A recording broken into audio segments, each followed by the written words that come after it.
Okay. So, like I said, we're going over anatomy and physiology tonight. This is a pretty large chapter. I would definitely recommend, if you guys are especially going on to higher levels of care, that you consider taking an actual anatomy course. What we're going to touch on tonight is actually pretty basic, even though as you're going to see, there's going to be a lot of it. I don't expect you to master this chapter tonight. I tried to make the quiz for this chapter as basic as I could, just because there's so much information. This is pretty much where you earn your paycheck when it comes to medical calls. A lot of EMTs are fantastic at trauma, but they don't. It's really easy just to kind of fall back on EMR mindset when you're dealing with a medical call, which is pretty much, I'm just going to ask a whole bunch of questions and get answers and write them down. And I don't know what I'm doing with them. I don't know anything else beyond that.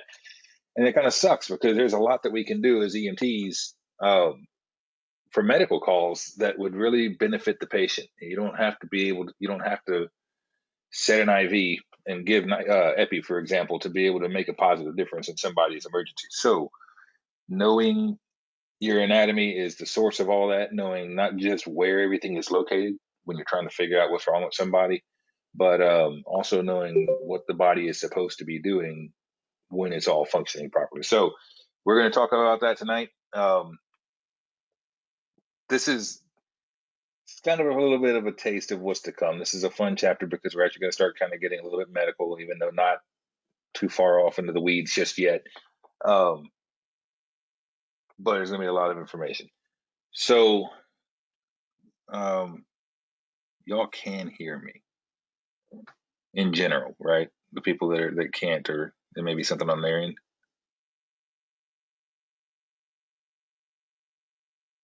You okay? All right, awesome, good. It could be your connections, ladies and gents. I know that all of these Zoom, WebEx, all of these trying to have an army voice. All of these tend to mess up their audio first whenever your connection starts to go south. So you'll wind up, I'll start to sound like I'm talking through a tin can, and then I'll just cut out altogether. But hopefully that doesn't happen to y'all. So let's get going because, like I said, there's a lot of ground to cover. I don't want to spend too much time um, rambling. So A&P, you got to know it. You don't have to be masters of it. I don't expect you to be doctors, but you really should know what you're looking at. When somebody says their stomach hurts and they're pointing at a certain section, think about what is there. And if you're dealing with an actual problem of what's there, if it messes up, what can you expect your patient to do or not do? Hopefully, not go into cardiac arrest. But knowledge of anatomy also helps in your communication. Again, we talked about medical terminology on what day is today? Thursday? On Tuesday. Um, this really plays into it. So it's not just about what you learned then, you're also going to learn about the words tonight and how we refer to things. So let's talk about topographic anatomy. This is basically how you're going to think of the body as a map. All right, so superficial landmarks serve as guides to structures that lie beneath them. So an example of that would be the nipple line. We talk about that in CPR, the ribs, certain muscle formations that you can see. These are the things that are going to help you try to figure out where things are. A really big landmark, somebody give me an example. Front and center on your body, if you think about it. So,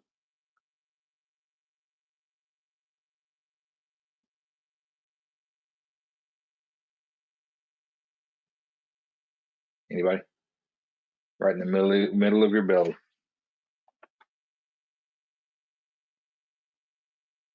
Belly button. There you go. That's huge, right? Because that's how we divide up our abdomen into quadrants. You have your right upper, right lower, right and left lower.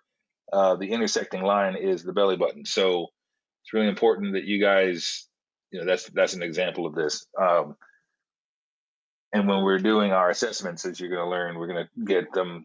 You have to uncover them so that you can actually figure that out. Because some people wear their clothes in different spots, so you really can't just guess where somebody's belly button is without actually removing clothes and taking a look. But anyway, Moving on, topographic anatomy applies to the body in the anatomic position so that everyone is referring to the body in the same way. Again, you're going to find your patients in all kinds of different positions: face down in the ditch, curled up in the fetal position, tripoding in their chair, running around the room like their hair's on fire. It just depends on the call. So when we were talking about locations, it doesn't matter what they are presenting in front of you. You always try to do it from the anatomic position, which, as I said last night, is exactly what it says on the screen. Your patient is standing up straight, hands are out by their side, palms facing forward, feet spread about shoulder width apart. They just say feet spread apart. It's not, there's no real set distance to it. All right, so let's talk about planes of the body. These are imaginary lines that divide the body into smaller sections so that you can kind of just assume like when somebody's talking about the upper body or something like that. Now, these get really important when you're starting to talk about, say, like paramedics wanting to put a needle in somebody's chest to help decompress a lung, or if you're hooking up somebody to a monitor, that kind of thing. You guys are going to be dealing with this on some more basic levels, like using an EpiPen. Sometimes you'll use these lines to kind of figure out where you're going to go with it. If you move on to higher levels of care and you do an IO, that's going to play into it as well. So there's three main areas depending on how the body is divided. You have the frontal plane, which is, this is, imagine, oh God, what was that horror movie? 13 Ghosts, House on Haunted Hill, something like that, where one of the scenes, the guy is coming down a hallway and this piece of glass or something just comes in and cuts him in half into front and back sides. I like horror movies. Anyway, that's what this is. So it divides the body front and back. All right. Transverse, this is your axial plane. This divides the body top and bottom. And then your sagittal plane divides the body left and right. Your sagittal line is going to be the one that we typically look at the most. So you have your mid-sagittal, which is right down the midline. You have your mid-clavicular, which is also on the same plane, but it's off to the sides. It's kind of like you have a right and a left, 13 Ghosts. That's it. Somebody else recognize that scene? That's what I'm talking about. Okay, yeah, now I'm losing my train of thought thinking about the movie. That sagittal plane, the mid sagittal is straight down the middle, like it's right between the eyes, all the way down. Um, but there's also lines that follow that same plane. They just moved off left to the right. So there's a picture of that.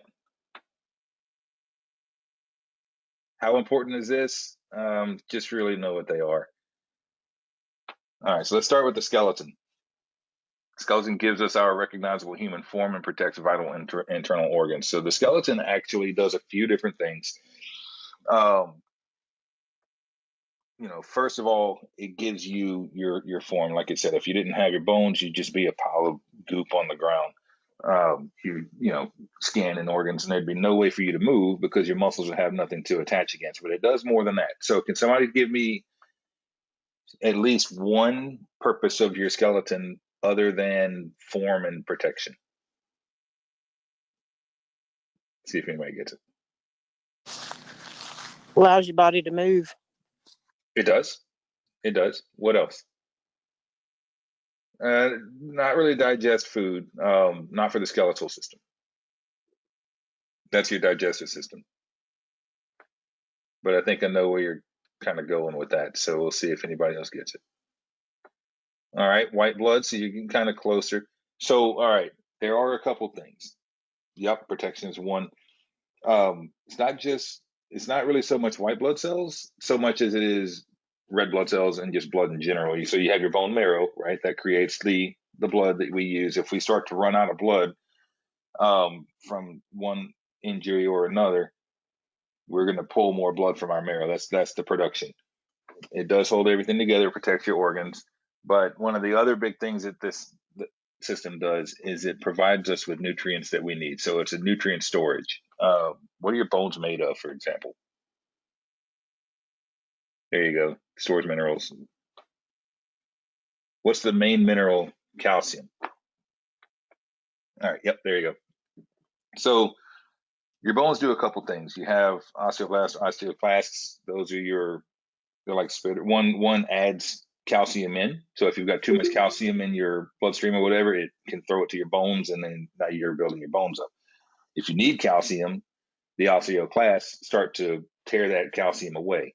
Um, so we can actually manage our nutrient level with calcium.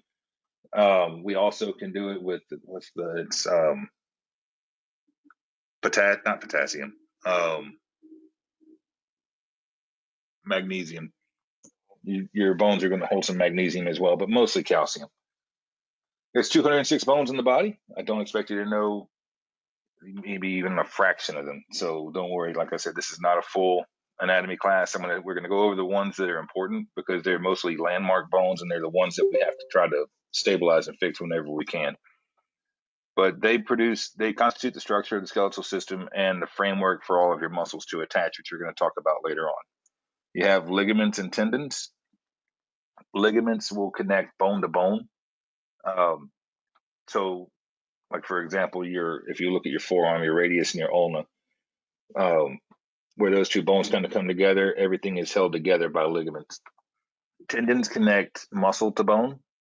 So if you are real big in the gym and you work out a little too hard, it's most likely going to wind up being that you have hurt a tendon, not a ligament, unless you've hyperextended a joint or something like that. Cartilage is smooth connective tissue that covers the end of the bones at mobile joints. And there are some parts of the body that stay cartilage forever. When people are small, like babies, most of their skeleton is not formed into hard bone yet. It's mostly cartilage. That's why you see a lot of times they are more flexible than we are. They don't break bones as easily as we do, but there is certain parts of the bones where if they do happen to get a break there, they're going to have some serious problems. We'll talk about that later, mainly when we start getting into trauma. But as a person ages, their cartilage starts to turn more into bone. They solidify, and then you get your adult skeleton, which is mostly bone, and then your cartilage winds up being more like a connective cushion. Do me a favor, you guys check your mics. Just make sure you all are muted because of background noise. So the skeleton is divided into two portions. You have your axial skeleton and your appendicular. The axial skeleton is the foundation to which the arms and legs are attached. So you have your skull, your cranium, which is the top of your skull that protects the brain. It does get thicker as it goes to the back of the head. So if you get hit in the back of the head, typically you're not as likely to break the bone as if you were to get hit, say, in the forehead or the temples. The cranium connects to the spinal cord. Connects to the spinal column. So your brain being inside your skull, there's a little hole at the bottom of it there's a couple holes actually, but your brain stem and your spinal column are going to go through that at the bottom and then right into your spine. You don't have to know the four bones that make up the skull, so I'm not going to bother reading those off to you. But for the axial skeleton, you have the skull, the spinal column, and the thorax. That is basically the middle of your body. So your rib cage, spinal column, and your skull. Here's an example of this is a picture of your skull. Like I said, we really don't have to know all these. There's a couple things I want to point out, though. First of all, the mandible is your jaw. All right. So some people that get hit in the head, sometimes their jaw will dislocate and their mouth will kind of hang open or kind of be cocked to the side and they won't be able to close it. So know that bone, because if you get a scenario and it starts talking about a mandibular fracture or they got hit in the mandible, I want you to know what bone they're talking about. If you look on the picture on the right, kind of underneath, the maxilla is your upper jaw, but if you look right kind of beneath it, you have, first of all, you have the teeth with the, hold on. I'm not sure what the no I wasn't as far. The back of the mouth, you have the green section at the base of the teeth, and then that yellowish brown section. That's your cribriform plate. It is very, very, very thin. So it's like paper thin, but it's also one of the most protected bones in the body because it's right at the middle of your skull. So it's very hard to break it, but it can happen if somebody gets hit hard enough and in the right spot. That's going to come in. That's going to be played in later when we start talking about airway management and we go over the different types of airway adjuncts you put in. The registry goes back and forth over whether or not you want to use an NPA, which is a nasopharyngeal airway. If you're going to put one of the airways through somebody's nostril, whenever they feel like like I said, they go back and forth. Right now, it's if you're worried about a basilar skull fracture where that bone is broken, you don't put the NPA in, unless you just absolutely have to. But they don't like for you to do it because it is dangerous. You don't accidentally puncture through it and put your NPA into the brain cavity. All right, so your spinal column composed of 33 bones, all vertebrae. They all pretty much look the same as you can see here. It's divided into 5 sections. You have your cervical spine, which is your neck. So anytime you hear about a C collar or a cervical fracture, that's what the C stands for. It's cervical. Thoracic is your chest. Lumbar is your lower back. And then you have your sacrum and your coccyx. And now those bones tend to fuse as we get older. Let me ask you this. How many cervical spine columns do we have? Anybody know the numbers? Cervical, thoracic, and lumbar? 7 cervical. 7 cervical. All right. How many thoracic?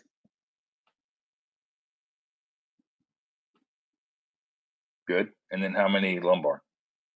So we got, I know you guys in the recording aren't going to see this writing, but it's 7 cervical, 12 thoracic, and it should actually be 5 lumbar. There you go. Easy way to remember that. You eat breakfast at 7, lunch at 12, dinner at 5. So you may see that in your tests. I know that some registry questions, depending on how good you're doing, are going to get kind of really out there with what they expect you to know. So you might see these, you may not.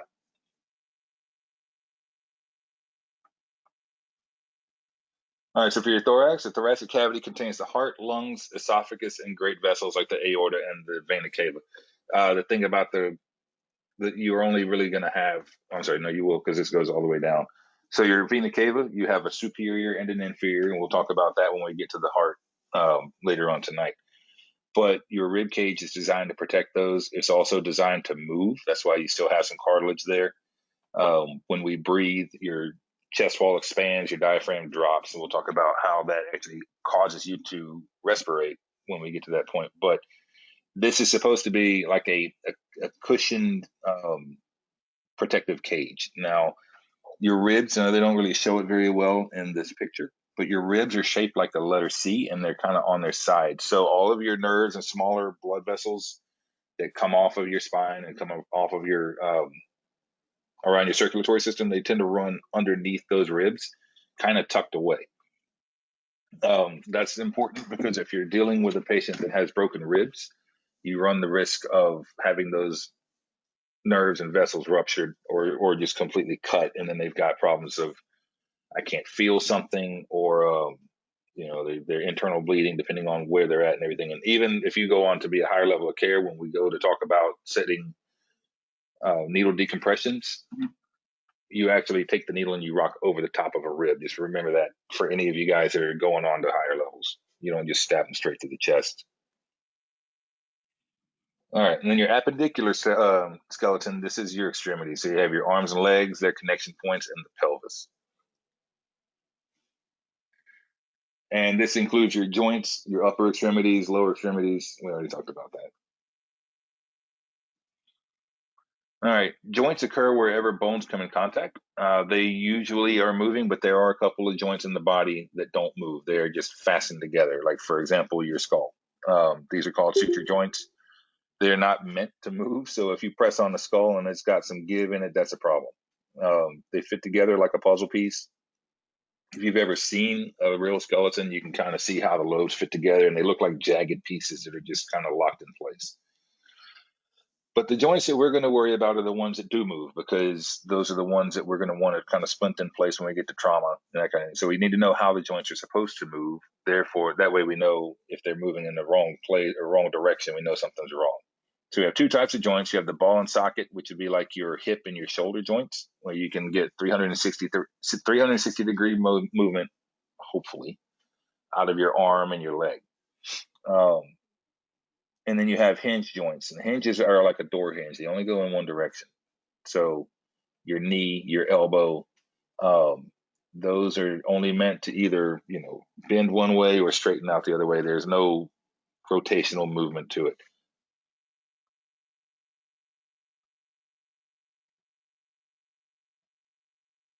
So here's an example: your ball and joint or ball and socket on the left, and your hinge joint on the right.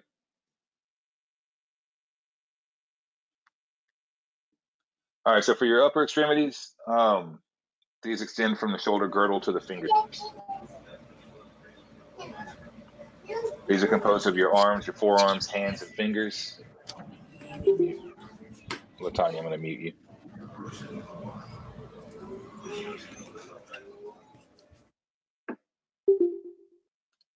Okay.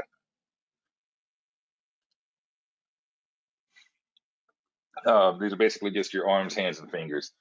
So the shoulder girdle is where three bones come together. You have your clavicle in the front, your scapula in the back, which is the flat shoulder blade, and your humerus, which is the upper arm itself. Those three things have to fit there. If anybody ever gets a shoulder injury where they dislocate their shoulder, it could be any one of the three bones that's no longer in place.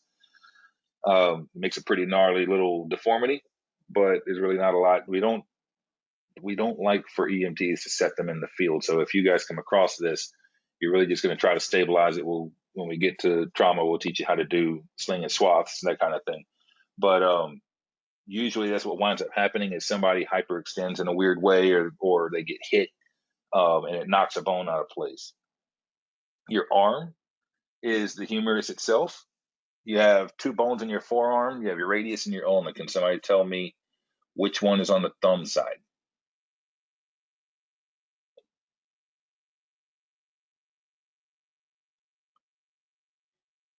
Radius. There we go. Easy way to tell that, you check your radial pulse, right, on the wrist. You're checking it right underneath where the thumb connects to the hand. So that's where it gets its name. It's the artery running close to the skin on the radial side, on the radius. The ulna is actually on the pinky side. The reason we have two bones in our forearms and two bones in our lower legs is so we can actually rotate our hands. Remember, we talked about your elbow is a single directional joint.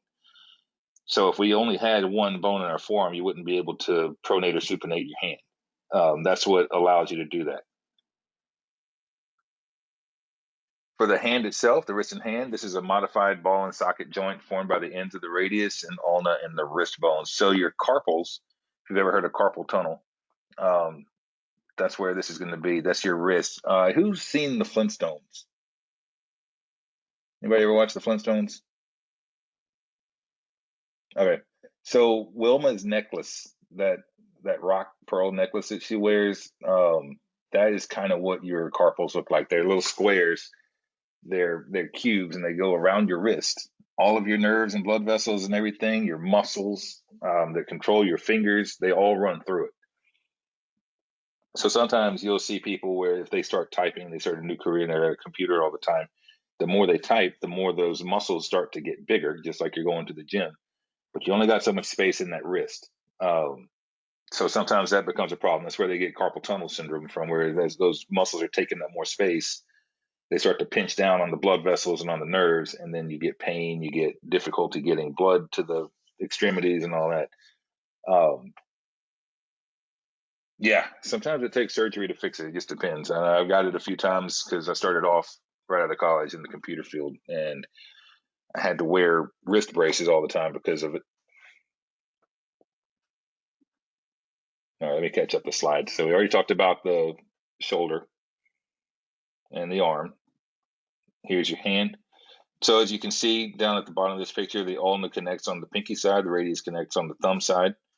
Your carpals and your metacarpals, or your carpals are at the base, that's your wrist, and then your metacarpals actually are five bones that run in across your palm.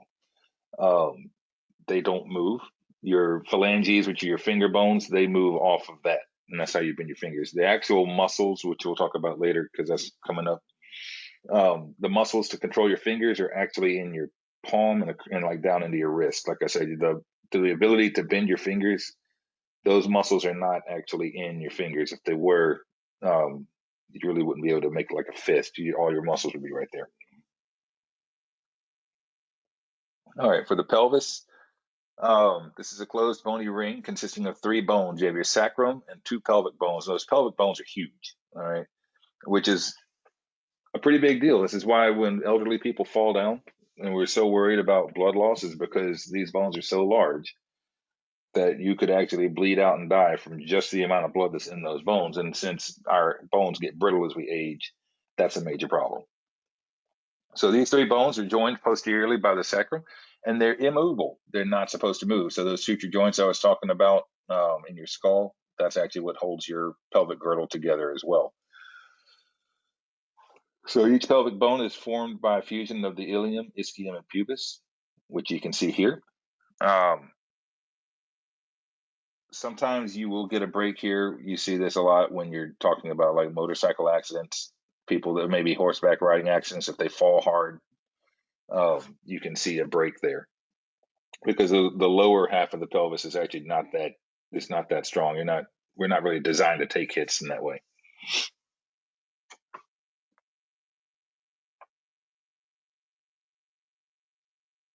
All right, moving into your lower extremities. So memorize this bone name, the femur. All right. This is not just because it's your thigh bone. This is also it's another pulse point. So like, what do you think the name of the pulse is? Is at the kind of in the groin at the top of the leg. It's named after this bone. The axillary pulse, Not femoral pulse. femoral. There you go. Yeah, John was quick. You misspelled it, but it's femoral. So it's named after the bone. This is the longest bone in the body. It's one of the hardest ones to break, but it does happen. The only problem is, and we even have a splint for it. It's called a traction splint. It's just that you very rarely ever use it because the only time you would use that splint is if the only break was your femur. But taking a hit up there, a lot of times you wind up, let me mute you guys. Usually when you get hit there, you wind up with other problems like a dislocated hip or, a messed up ankle or something like that. Like you can only have the break right there for you to be able to use that splint. Anyway, getting back on track. This is the longest bone in the body. It connects into the acetabellum or your pelvic girdle by a ball and socket joint. So just like your shoulder, you should be able to get 360 degree rotation of your leg at this point, unless you've got a muscular issue or an old break or something like that. You don't have to worry about the greater and lesser trocaners. That's a little bit above and beyond. I don't think you'll see that on a test. Your knee connects the upper and lower legs. This is a hinge joint. The kneecap is called your patella. What's the back of your knee called? Don't type it.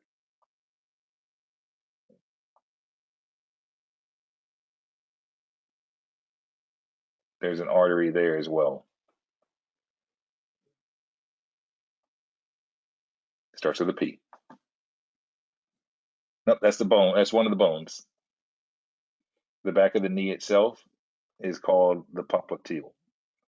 So the only reason I'm pointing that out is because there may be times where you actually have to get somebody's pulse there. All right. There are a couple of blood vessels that run back behind the knee. The patella is the kneecap. That's the front. Yeah. No. All right. Yeah. I'll type it in. It's a wacky word. Give me a second. Uh-oh. I think my texting is messed up. Yep. All right. So I won't be texting it, but it is POP. There you go. That's it. Crystal got it right. POPLITEAL. So if you're ever having to go get a popliteal pulse, it's the back of the knee. So then we have our lower leg. There's two bones there as well. That way we can pronate and supinate our feet. And we have the tibia and the fibula. Now, this one says anterior and lateral side of the leg for the two. Let me ask you this one. Which one do you think is the bigger one, the actual weight-bearing one?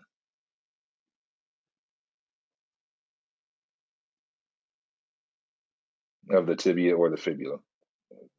Yep, the tibia. The tibia is your weight bearing. That's the bigger of the two.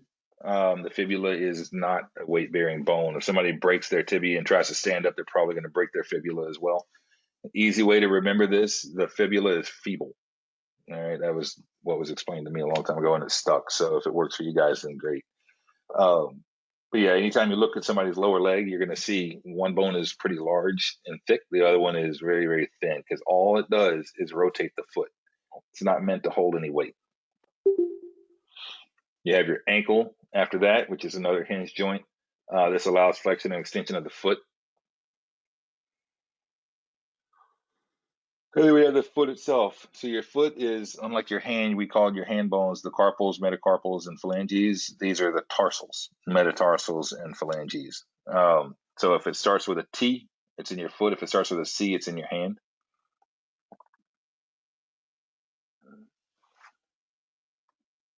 All right. So kind of getting into the physiology here a little bit. The skeleton gives body its shape, which we talked about, protects fragile organs, particularly with your rib cage, allows for movement so that muscles can attach to it, stores calcium, and it helps create blood cells. All right. Now we're going to move into the the muscle system. So we've already talked about the bones. Now we're going to add muscle to it. So your musculoskeletal system provides form, upright posture, allows you to actually stand up. It moves you because again, without the muscles, the bones are just you have a form, but you can't move them.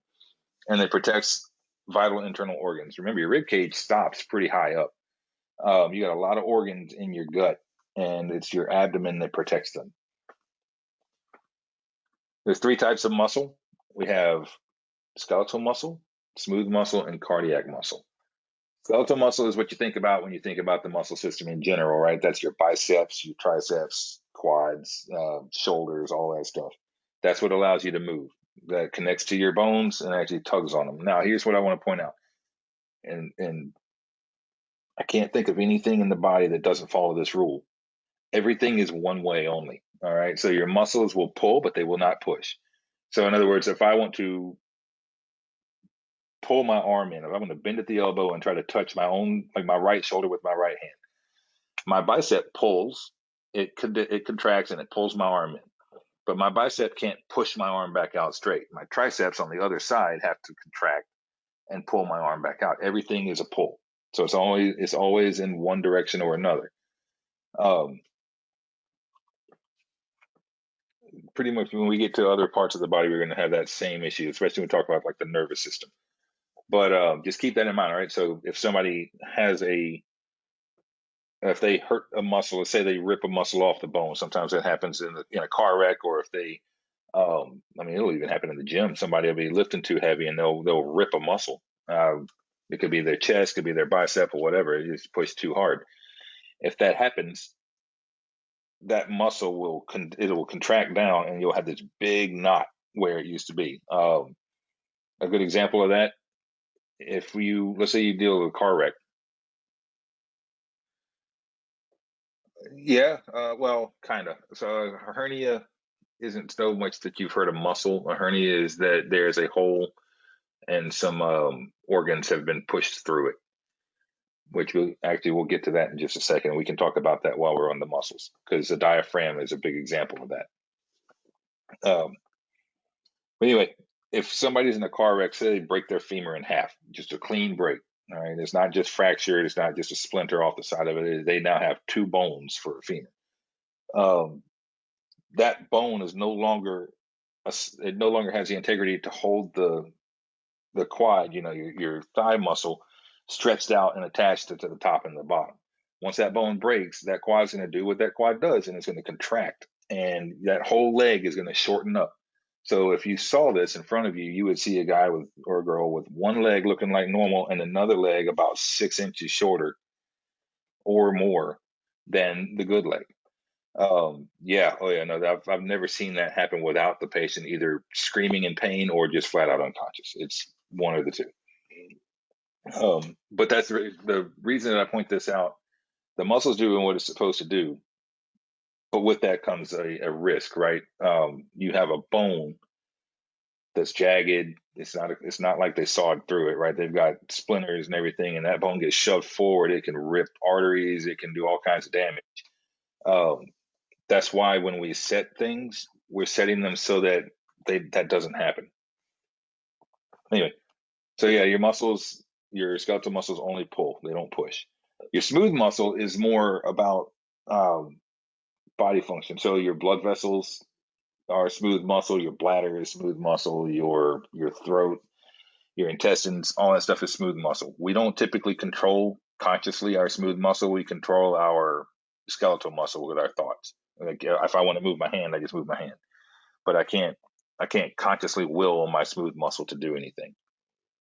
And then your cardiac muscle, that is just your heart. The cool thing about cardiac muscle is that it conducts electricity.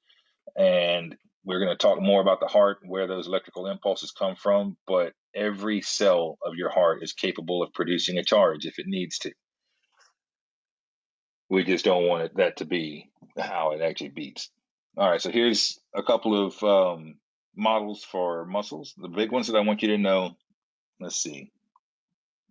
Know your trap, that's the large muscle at the back of your base of your neck on your back. So it actually kind of looks like a diamond.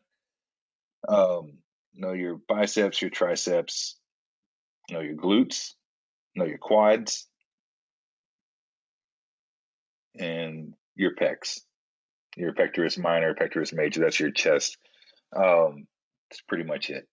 You don't have to know rectus abdominis by name. Just know that that's your abs. That's okay. You don't have to get any deeper than that. You don't have to tell me that it's your obliques. If y'all know that, then fantastic. It'll make it easy for you. But you start getting more into like personal training and less into EMT at that point.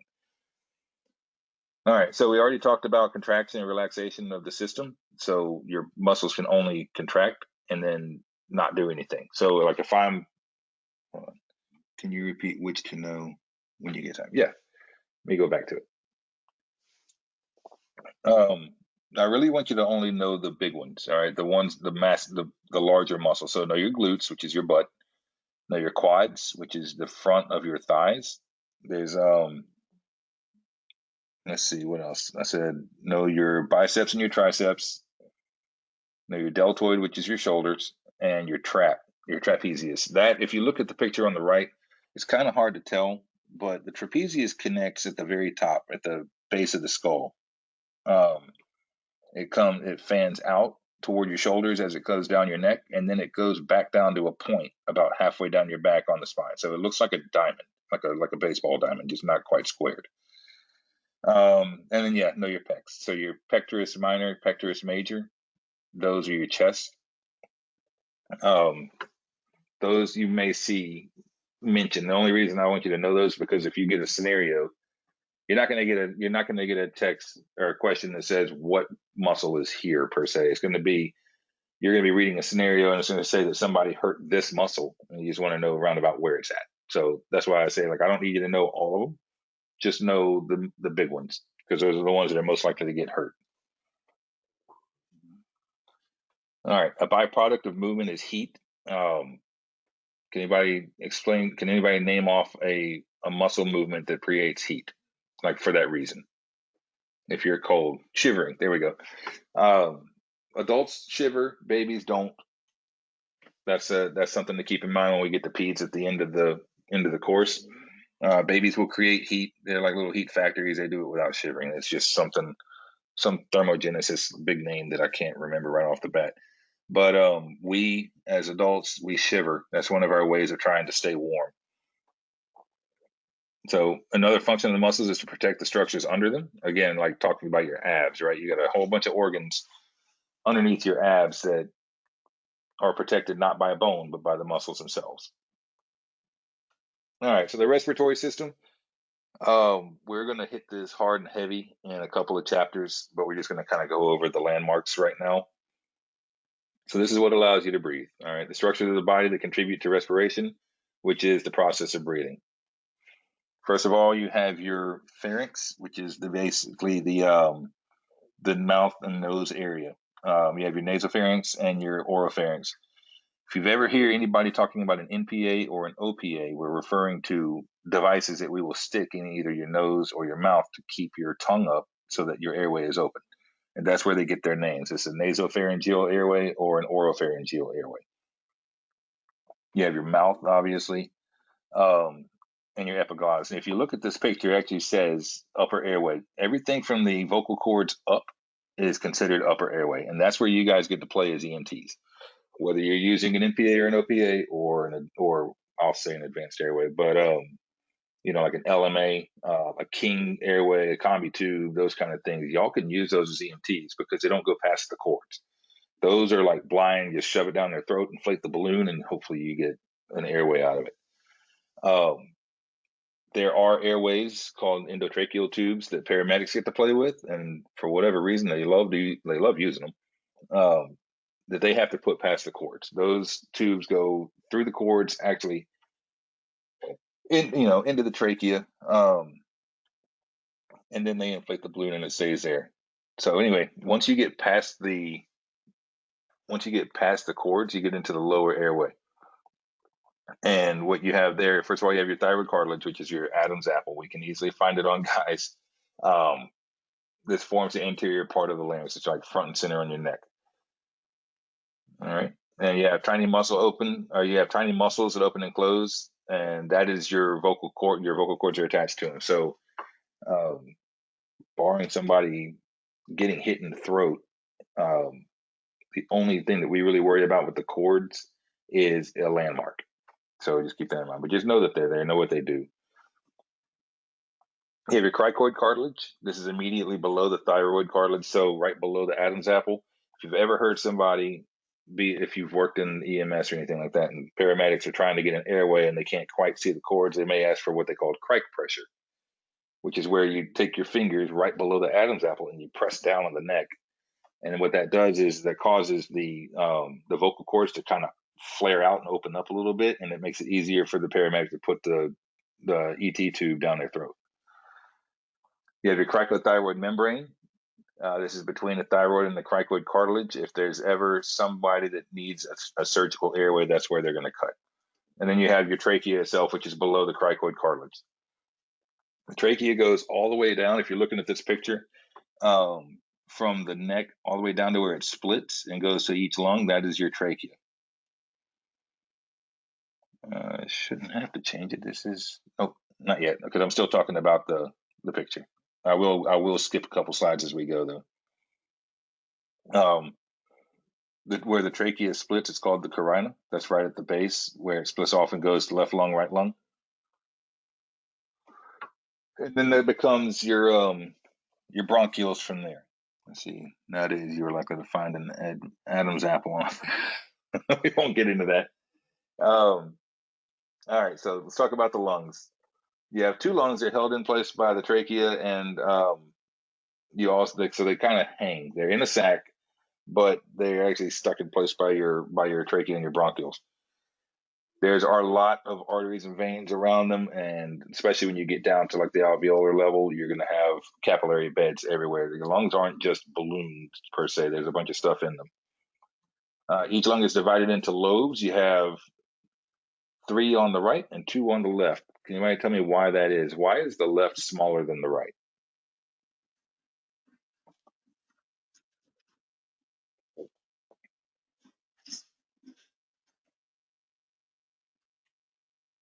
See if anybody gets it. Yep, heart placement. So your heart angles to the left. So if your right lung is bigger than your left because the heart takes up space. But your right lung has 3 lobes, and it's just called the upper, middle, and lower. There's nothing fancy to them. Your left lung only has 2 lobes, and it's called the upper and lower. Within the lobes are the bronchi and the bronchioles. Basically, your airway just gets smaller and smaller as it goes until you are down at the alveolar level, which is where the gas exchange happens. Alveoli kind of look like broccoli. You see that in the bottom right corner of this picture on the slide. And actually, there's a pretty good picture of it. The upper alveoli has the capillary bed on it. So you've got that all over your lungs. When you inhale, that's where the gas exchange happens. So you're going to be.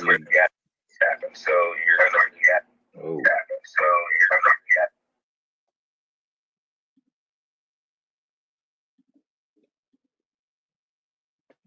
Started hearing myself talk there for a second. Okay. Anyway, that's where the gas exchange happens. So oxygen that's in your lungs is going to be put into your bloodstream, and then carbon dioxide that's in your bloodstream is going to be put into the alveoli, and you breathe it out.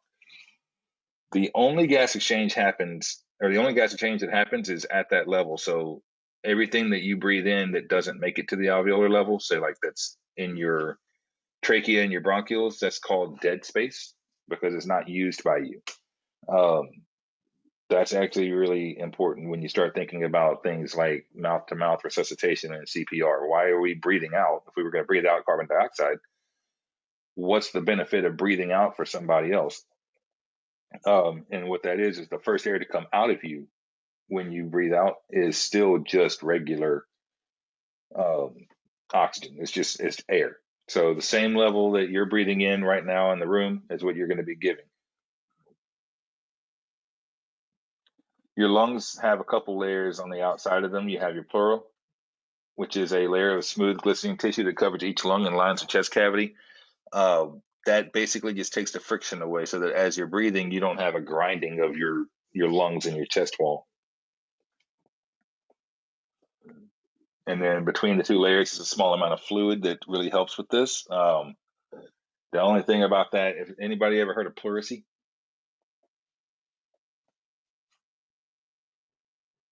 Okay, if anybody has ever been unfortunate enough to have pleurisy, I feel sorry for you. It hurts. It hurts to breathe. So pleurisy is where some of that fluid around the lungs kind of dries up. So every breath you take, you do have that grinding. It's like running an engine without oil in it. You get the bigger breath, the worse it is. So you really start questioning whether or not you'd be better off just suffocating. It's pretty painful. All right, so now these next couple slides I'm just going to kind of speed through. This is basically just an inventory of your airway. So your upper airway is your nose, mouth, tongue, your jaw, the movable one, right? The mandible, your larynx, and then your pharynx, which is basically that combined area behind your mouth and nose. You have your trachea with your epiglottis. The epiglottis is just a covering so that, like, when you go to swallow food, um, it doesn't go into your airway. There is a illness that we'll talk about later on called epiglottitis. What do you think that means based on what we talked about Tuesday night?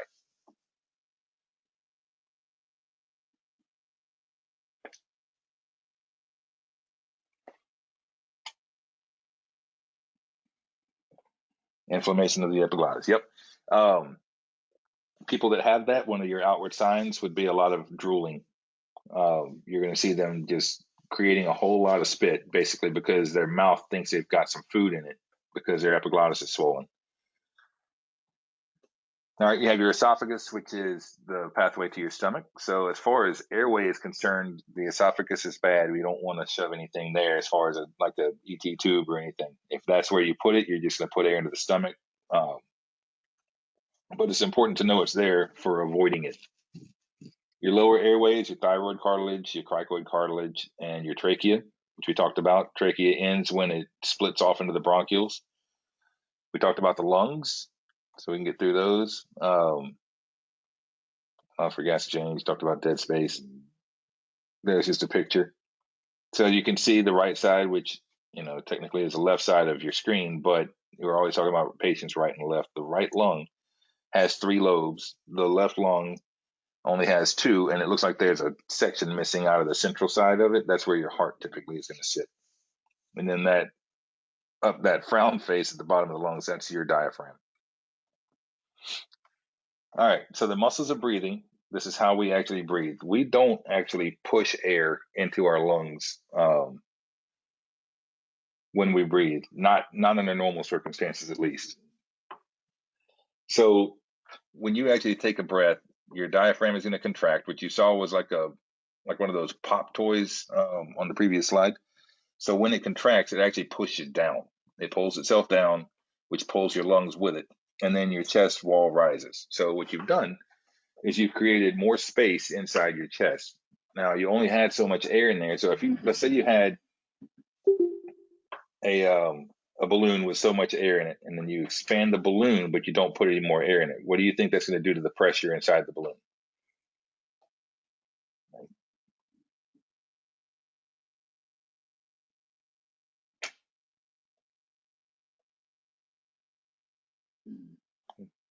Yeah, y'all can type it. Sorry. No, you don't have to.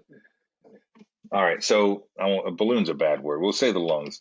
If you expand a lung, make it larger, but you don't put any more air into it, what do you think that's going to do with the pressure in the lung? Is it going to make the pressure get higher or lower? Lower. Good. That's basically how we breathe. Every time you take a breath, what you're doing is you're consciously lifting your chest wall and you're lowering your diaphragm. This causes more space to be created inside the chest wall, which lowers the pressure inside your lungs. Now you have air pressure, atmospheric pressure around us that is going to do exactly what everything else in the universe does. It's going to follow the path of least resistance. So that air around you is going to fill your lungs through what's called negative pressure. Because you've basically lowered the pressure in your lungs so the air outside your body just kind of falls in to fill that gap. Once the air is in your lungs, the gas exchange happens at the alveolar level, and then you relax. And when you relax your chest wall falls, your diaphragm returns to its normal position, which is basically rising up toward the lungs. And now you're making something big and making it small, and that's going to push the air out of your lungs as an exhale. No, it wouldn't collapse the lung unless you were injured in a way that popped. But that being said, that is something based on how we breathe. When we do start talking about airway injuries and popped lungs, we're going to get to pneumothoraxes and what happens when air gets into the chest, because you have to be able to breathe that air out, right? If you have a popped lung, you won't be able to. We're going to get into that in a couple of chapters. So your respiratory system function is to provide body with oxygen and eliminate carbon dioxide. The ventilation is ventilation is the movement of air in and out of your chest. I want y'all to make sure you know the difference between ventilation and respiration. Your respiration is the gas exchange that happens at the alveolar level, but the ventilation is actually moving the air. So if I were to tell you that you needed to ventilate your patient, that means you are actually going to use a BVM and pass air into their lungs every breath. If I want you to worry about their respirations, that's when you're more worried about giving them oxygen, for example, because they may be ventilating fine. They're breathing on their own, but they're hypoxic. So we're going to deal with the respiration side. So here's where it says that respiration is the exchange of oxygen and carbon dioxide. The brainstem controls breathing. When the body starts to feel that it's got too much carbon dioxide in it, and it does this by a pH balance. When your pH starts to climb, the body says it's time to get rid of some carbon dioxide and kind of bring these numbers back down. Can you say respiration again, please? Respiration. Am I being made fun of? I'm not sure. But anyway, your brainstem controls it. Your brain is always watching your pH balance for your body. You guys at the basic level don't have to get into what those numbers are, but when you start to reach the upper end of it, your body starts to try to get rid of carbon dioxide to bring the numbers back down because it wants to keep that homeostasis. I'm sure y'all have heard that term before. And it does this by making you breathe faster. Oh, okay. Ventilation is the movement of air in and out. That's the physical breathe in, breathe out. Respiration is the actual exchange of oxygen and carbon dioxide. There you go. So that's the difference. Because here's the problem: like, if somebody has fluid in their lungs from congestive heart failure, for example, and they're conscious, so they're trying to breathe, they're actually ventilating themselves very well. They're breathe in, breathe out, but because their alveoli is covered in fluid, they can't actually get the gas exchange. So they're ventilating, but they're not respirating. That's why we separate those two things.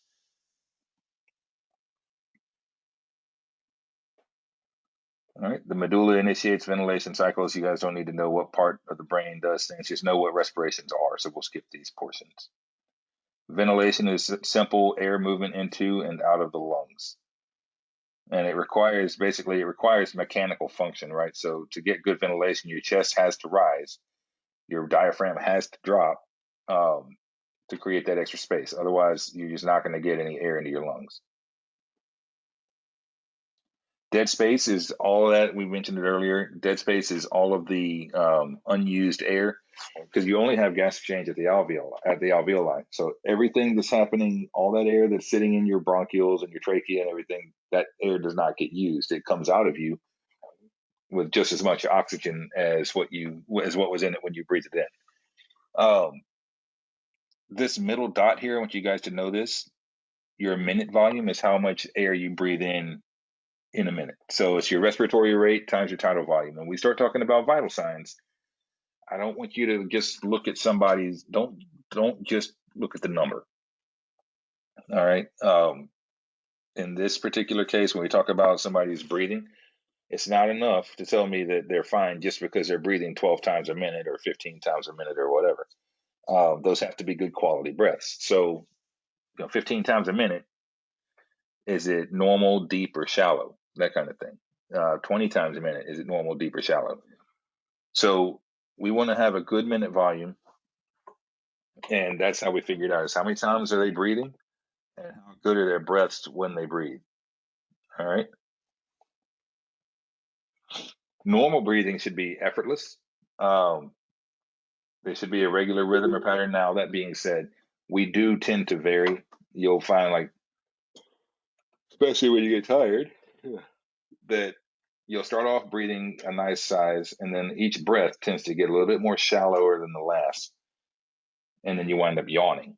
And then that resets you. Now you're breathing good for a little while. Your breathing gets a little bit more shallow, and then you yawn again.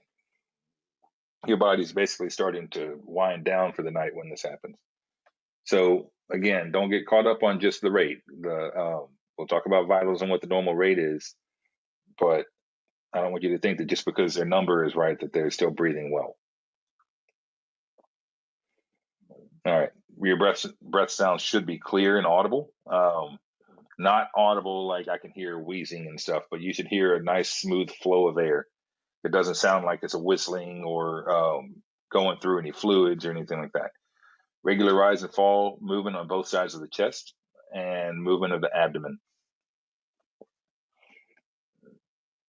If they're having problems breathing, we call this labored.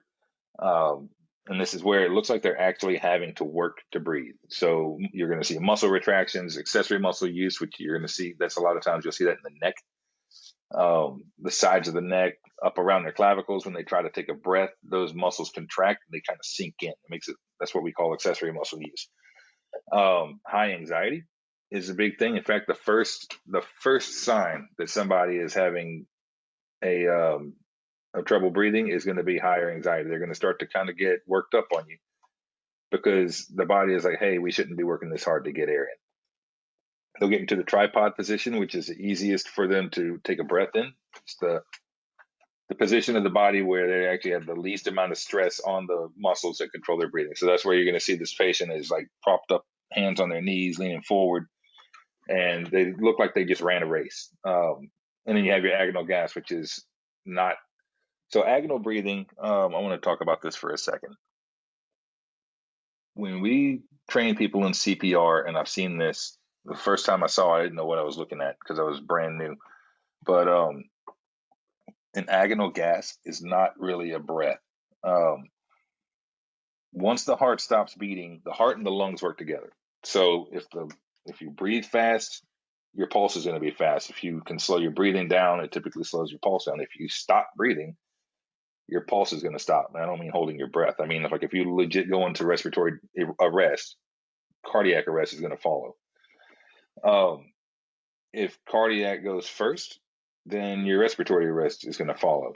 But your last couple breaths before you just have no more attempts or what's called agonal gas. Now, when I saw this in person, it looked like the guy was trying to bite the air, like the air in front of his face was solid. He was already obviously unconscious, but every now and then it just looked like he would take a bite, like he was trying to bite something in front of his face. And I had to have that explained to me because I wasn't an EMT yet. The paramedic that showed up on scene was like, that's called agonal breathing. That doesn't count. So if you see that, don't count it, start CPR. You may see that in your career where it's basically like that's just their last couple of attempts. The body is too weak to really try to take a big breath anymore. but that automatic response is still there. All right, so the circulatory system. Circulatory system, or the cardiovascular system, as everybody likes to call it now, is a complex arrangement of connected tubes. We are a closed circuit cardiac system. There's open circuit, but we're not. That's not us. We're closed. Now ours, we have the heart. You have arteries, arterioles, capillaries, venules, and veins.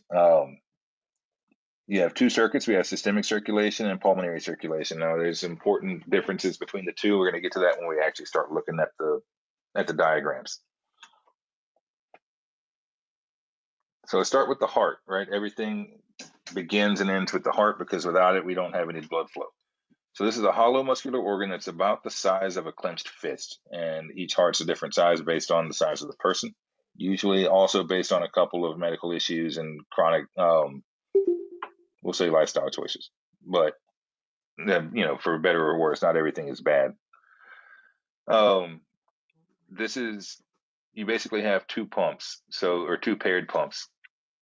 If you look at the heart in the middle here, a couple of things. The septum divides the right and left side, and blood enters the heart from the body on the right. So if you look at this heart, your blood coming in from the body is coming in from your superior and your inferior vena cava, which are the blue ones, and it's going to go into the right atrium. The easiest way for me to remember this is if you've ever been into a fancy house, the first room you enter when you walk in the front door is the atrium. Same thing with the heart. The first collection point is the atrium.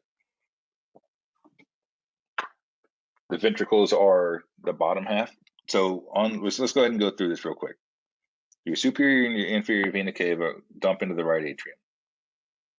This is deoxygenated blood coming back from the body. That's why it's blue. It's going to go from the right atrium into the right ventricle, which is the bottom blue portion of the heart, and it's going to pass through what's called the tricuspid valve. Tricuspid because there's three flaps that make it up. All right, so remember that one. And then it's going to go from there to the pulmonary arteries going to the lungs.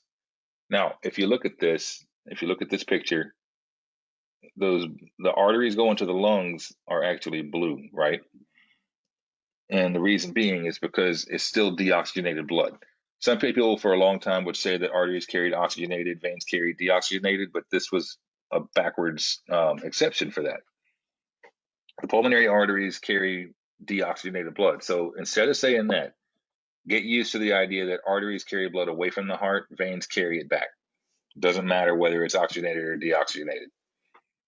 The blood's going to get through the pulmonary artery into the lungs. That's where the gas exchange happens at the capillary beds. All right, so now it's going to come back to the heart with oxygen after it has unloaded the carbon dioxide into the lungs. It comes back through the pulmonary veins as oxygenated blood. So now you're looking at the red veins coming back into the heart, and they go into the left atrium. The left side of the heart is the much bigger, much more muscular side because that's the side that has to push all the blood out to the rest of the body.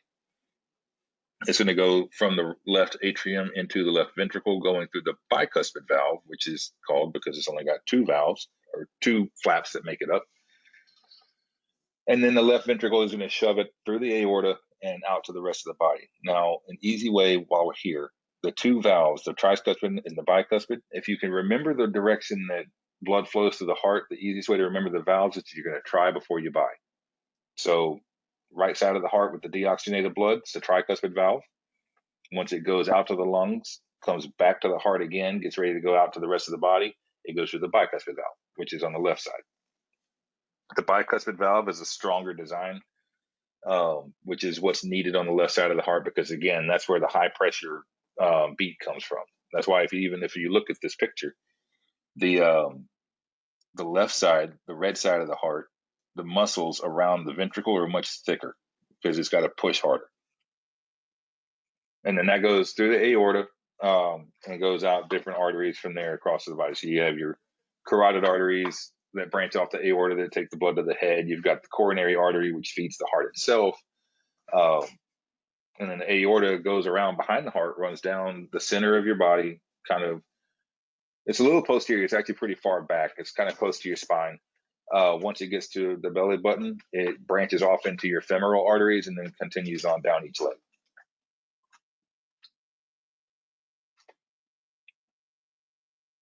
All right, let's see what all I might have missed from the slides.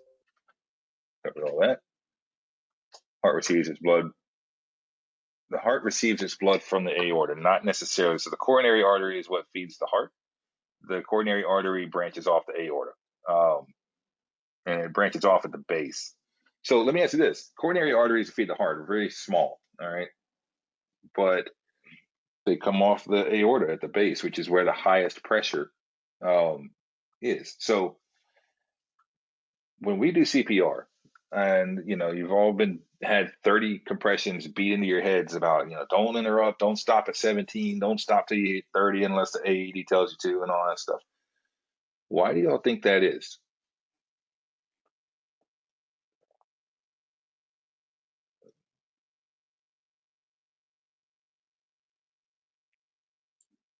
Why do we want to let's see, to keep the flow moving? All right, yeah, so you want to keep blood flow going, but there's a reason why we want to get at least 30 compressions at a time without stopping. We're kind of I'm going down the tangent here, but because we're talking about the anatomy, I want y'all to know this, because this is the reason why we have a lot of the rules that we have in CPR. 30 is, they didn't just like pull 30 out of midair. It's a close minute that it takes to make a full circulation. That's a very good guess. We're not only to say guess, that's probably the wrong word. That's a very good answer. It's not quite what I'm looking for. It's not the exchange of oxygen. All right, so the reason that we have to try to get so many hearts or so many compressions at a time, every compression you give that's a good compression raises their blood pressure. If you have a patient in cardiac arrest, they have no systolic blood pressure. They only have their diastolic, the two numbers, which are normally like 120 over 80. They're both going to be the same number. And that is just whatever pressure is on the blood vessels because it has blood in them.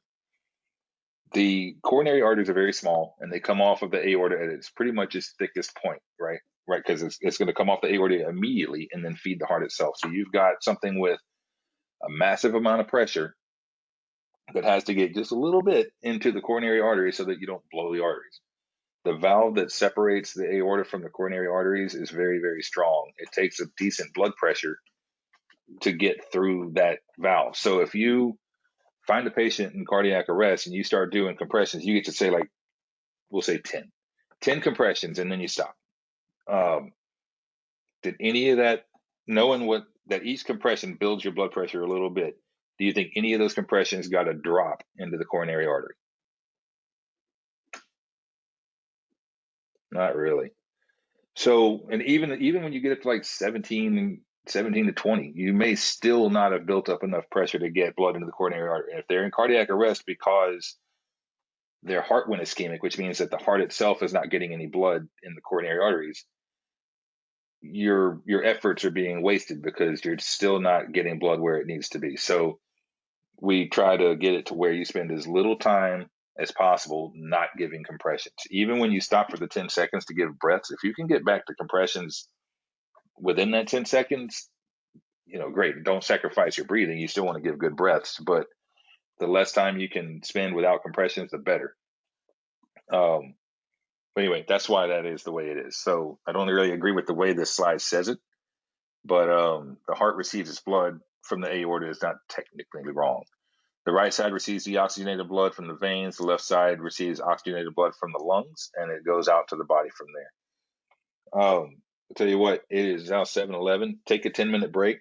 Be back at 7:20, and we will continue on with the cardiovascular system. 7:11, 365. Yeah, this is a long chapter.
All right, let's get back to it.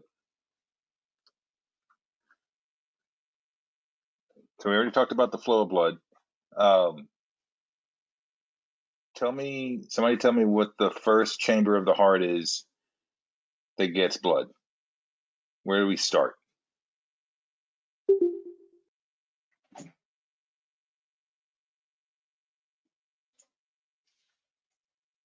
The right atrium. Right, the right atrium. So remember, the blood comes in on the right side, goes into the atrium first. Like I said, it gets its name kind of like how when you first enter a house, a lot of times it's the atrium that you go into. It's the gathering place. Goes through it from the right atrium to the right ventricle through which valve? Good, the tricuspid.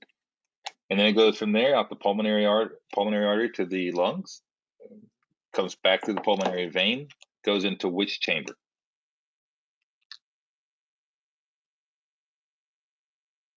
Left atrium. All right. And then again, it's going to go from there to the left ventricle through which valve?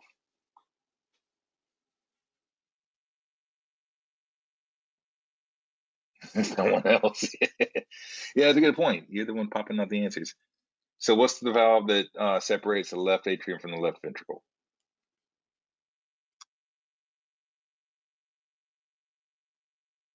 The bicuspid. All right, good.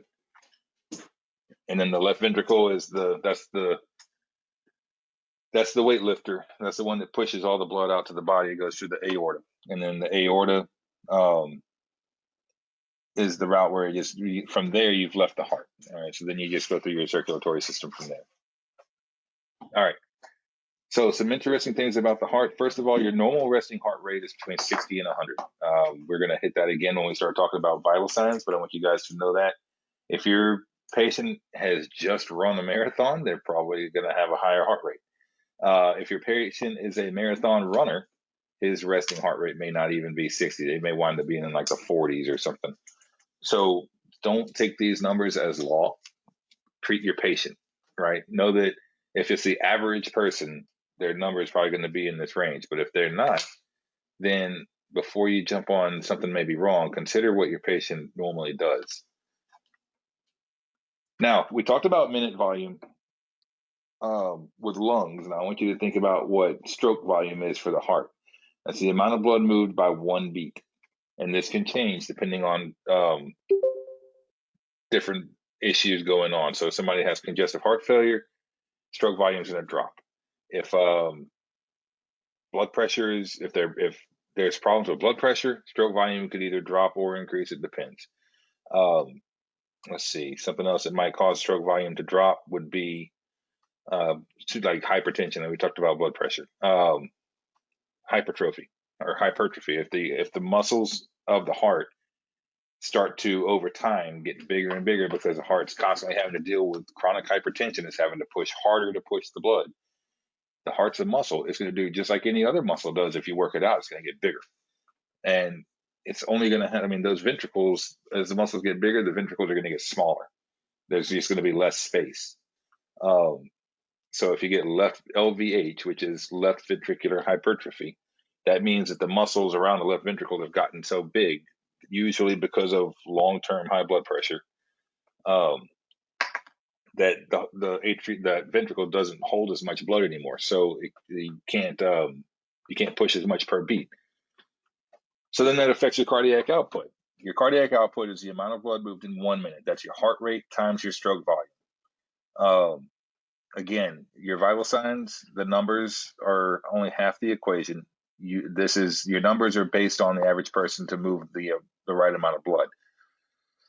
Somebody that has got left LVH or any kind of decreased stroke volume for whatever reason, the body's going to have to compensate by raising the heart rate, and that's how it does it. If somebody is a marathon runner, they've built up this way of, their heart is able to move a whole lot of blood. The body decides it doesn't need as much oxygen as usual. It runs better.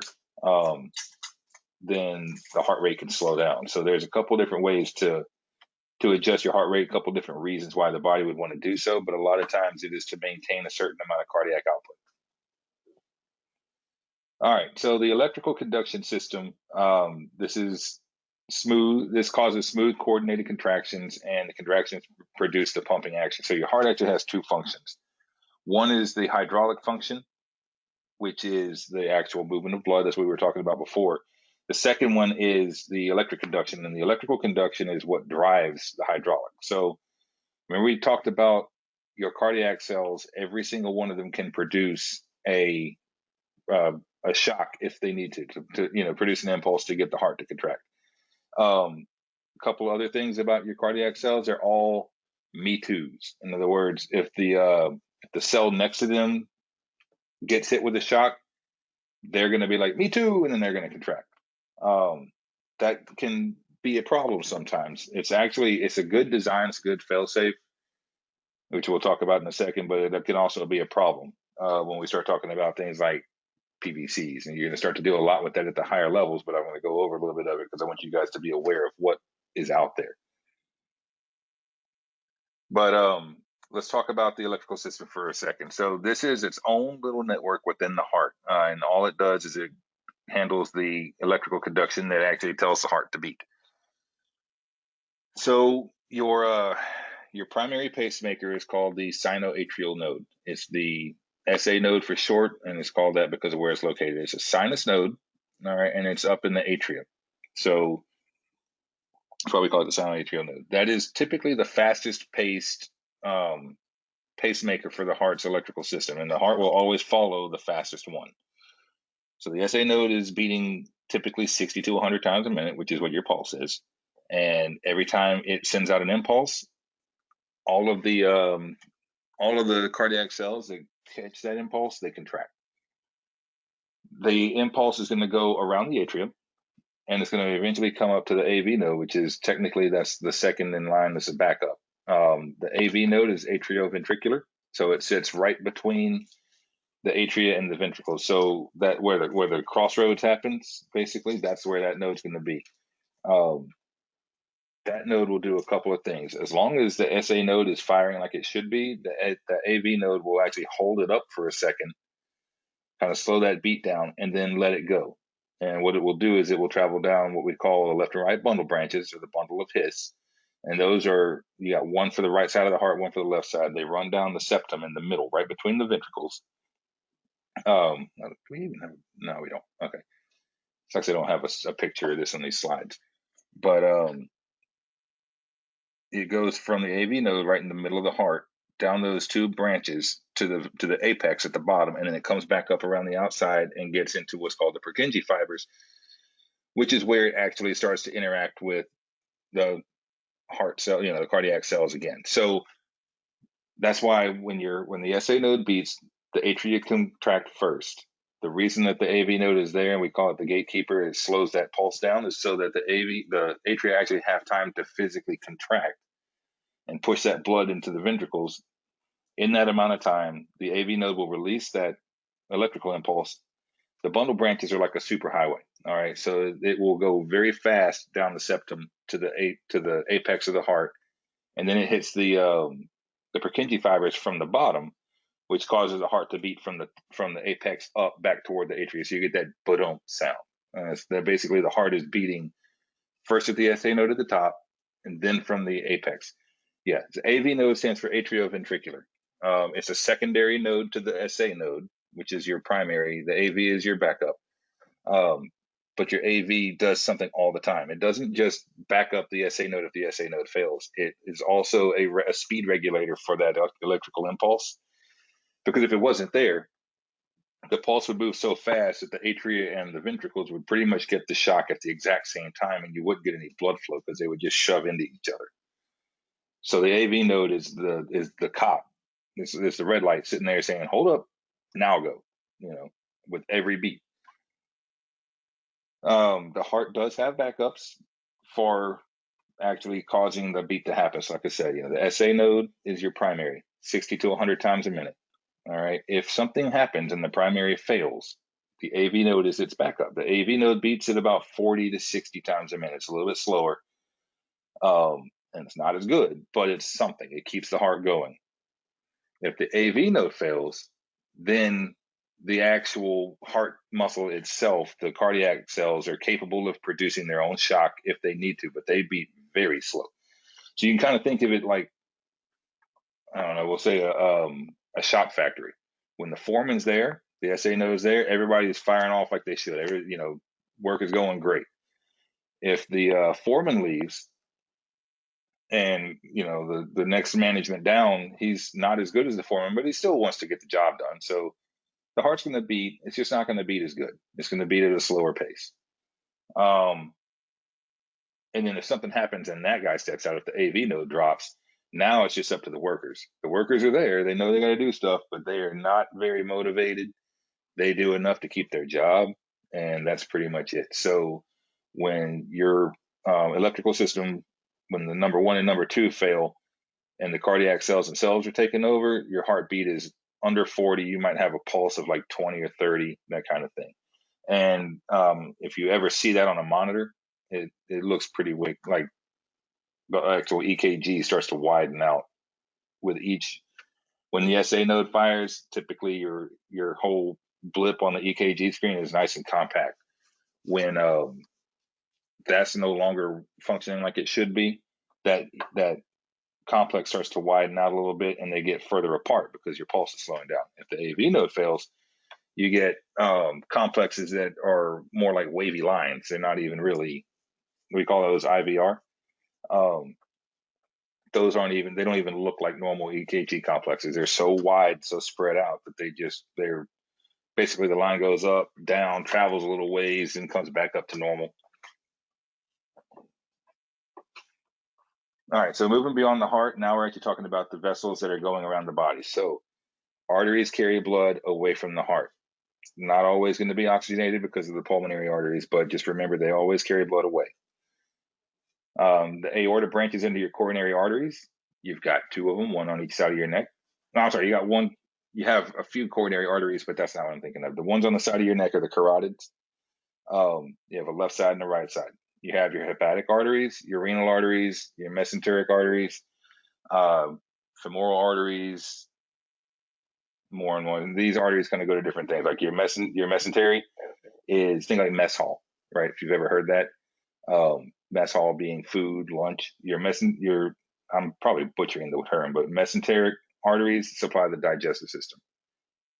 Your pulmonary arteries carry oxygen and pour blood to the lungs. The arteries branch into smaller arteries and then into the arterioles. Arterioles branch even further down to the capillaries. That's where your gas exchange is going to happen. And then they come back up the other way. You're going to have your capillaries start to turn into venules, your venules turn into veins, and then at that point, they all dump back into the heart. When you feel a pulse, you're actually feeling arterial. So keep that in mind when we start talking about bleeding. If somebody has got an arterial bleed, they're going to spurt across the room with every heartbeat, because that's where the pressure is at. The arteries are the ones that you feel the pulse, you get your blood pressure. Everything to do with pressure has to do with the arteries. So here's a drawing of all of your arteries. You don't have to know all of these. I want you to know the carotid arteries. I want you to know the jugular veins. Those are the ones in your neck. The jugulars carry the blood back to the heart from the head. And there's something specific that we look for when we're looking at a patient that has to do with these. We'll get to later. So definitely know what those are. You're going to want to know all of your arteries that have to do with pulse points. So know about your radial, which runs on the thumb side at your wrist, your femoral, your popliteal, your pedal pulse, which is down at your feet. Try to know all of those, and obviously know your aorta, because you're going to have issues that come up with that. Your veins, you really don't have to know too many veins to know your jugular, and that's about it. We start learning more veins as we get into higher levels of care, because you have to know where to put your IVs and things like that. But for the basic level, you really don't concern yourself too much with the veins. All right, your capillaries are pretty much microscopic. They are so small that blood is moving by cell, and almost in a single file line. But these are the connections between your arterial system and your venous system. So this is basically the U-turn spot. There is nothing past the arteries. I'm sorry, past the capillaries. Once you get past those, you're now on the return trip back to the heart. Your veins are your returns. And if you think about this, all right, when blood leaves the heart, it leaves the aorta, which is a massive, massive vessel, right? And then as it's going out through the body, the vessel's getting smaller. You reach your arteries and your arterioles, which are smaller than arteries, and then your capillaries. So you're constricting down in the arteries. But when you're traveling through the veins, you're going from tiny microscopic capillary beds to the venules. Now you're a little bit bigger, and then it gets bigger into the veins, and then it gets bigger into the superior and inferior vena cava, and then you're suddenly back in the heart. So if you're a clot, let's say you are a blood clot and you're floating around. If you're in the arteries, where do you think you're going to get stuck at? Do you think you're going to get stuck in the lungs, or could you get stuck in, like, say, a leg or the head or something like that?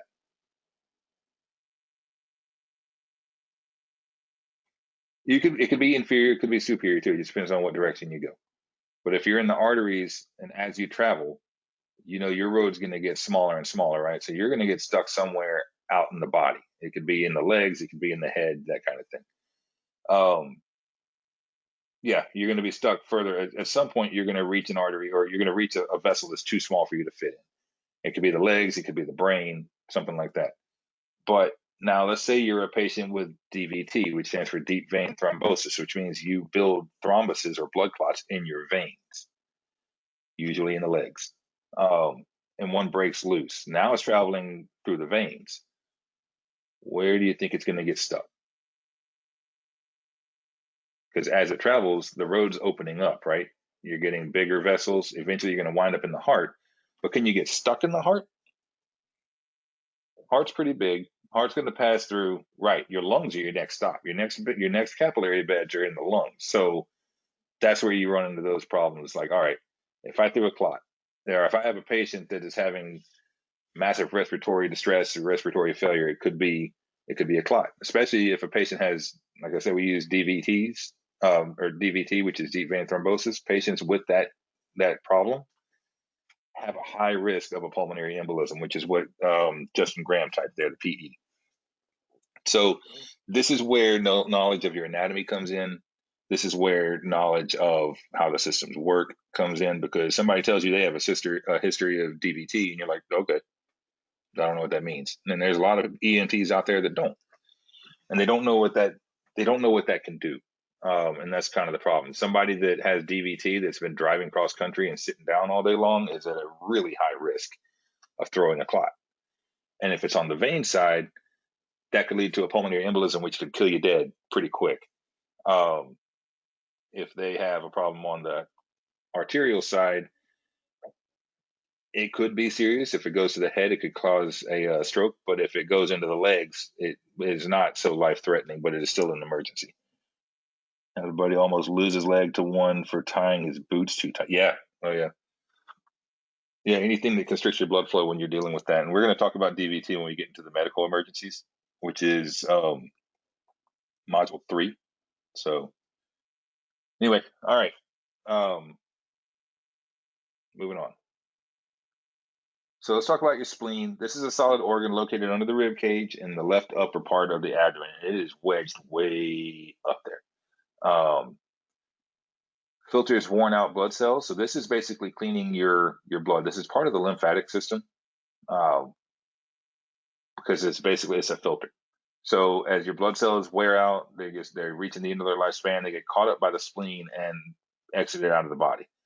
Other foreign substances and bacteria from the blood get caught by this as well, and they travel through the lymphatic system and get excreted. Highly vascular, this organ is highly vascular and is particularly susceptible to injury from blunt trauma, again, because it's way up there. It's all the way up in the corner of your left upper quadrant. So if you get hit in the side, right below the rib cage, you could rupture your spleen, and that's a pretty big deal. So if somebody gets hit, know where that organ is at, know if it might be in any danger. If it pops because it's so vascular, you could have some severe internal bleeding. all of your blood goes through it. It filters out everything. So if you rupture it, you could bleed out and die from that. All right, blood composition. You have plasma, which is the liquid that's mostly water. You have your proteins, oxygen, carbon dioxide, nitrogen, nutrients, and cellular waste. All that stuff is in your plasma. Your red blood cells are also called erythrocytes. Contains your hemoglobin, and some iron is also in there. The red blood cells carry your oxygen, and through the hemoglobin and the iron, that's how they do it, right? So those things are hanging out in the red blood cells. Oxygen binds to it like a magnet, and then that's what keeps them on there until a cell sucks them away and then drops carbon dioxide in there. Your white blood cells are called leukocytes. This is your immune defense, and like we talked about the other night, any word that ends in emia means a disorder of the blood. So leukemia is specifically a white blood cell issue. And then your platelets are basically your clotting factor. They are jagged.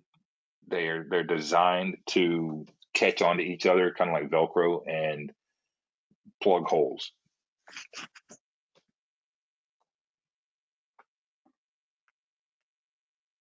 All right, so into the physiology of the cardiovascular system, your body tries to maintain blood pressure. That's going to be its biggest thing with the vessels.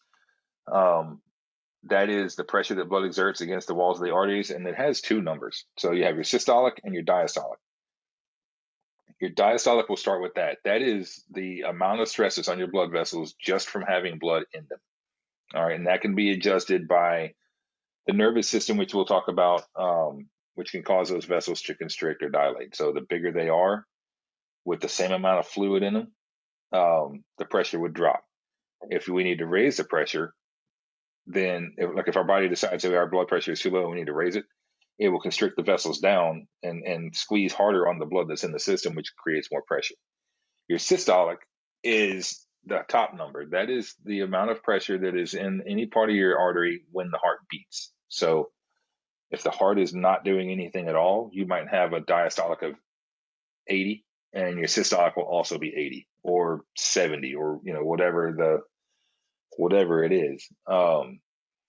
Whenever the heart beats and shoves more blood in there, you have a temporary increase in that pressure, and that is what your systolic pressure is. And an easy way to remember this: what do we call the condition where the heart is flatlined? There's no beat.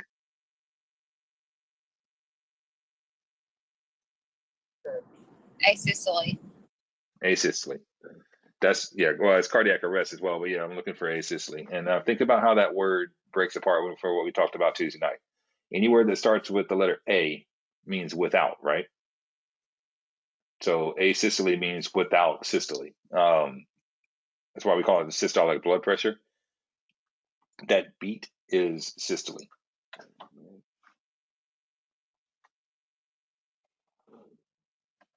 All right, so your blood pressure readings, like we were talking about, your top number is your systolic. It's always going to be higher. It's an improper fraction, basically. Your bottom number is your diastolic. And we'll learn how to take blood pressures for anybody that's never done it. Don't worry about it. That you're going to get a lot of practice at boot camp if you don't get it beforehand where you're at. Normal circulation in adults is automatically adjusted and controlled by the nervous system. We don't really control our own circulation. At most, you can kind of adjust your heart rate based on your breathing, but you can't just sit here and go beat faster and then your heart rate pick up. Perfusion is the circulation of blood in an organ or tissue in adequate amounts to meet the current needs of the cells. And what we're referring to here is oxygen demand. So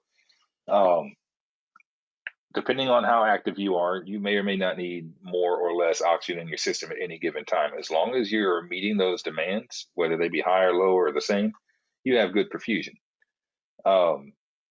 The lack of perfusion, where you have a certain demand, but your body's not able to do it, that is called hypoperfusion, which is also called shock.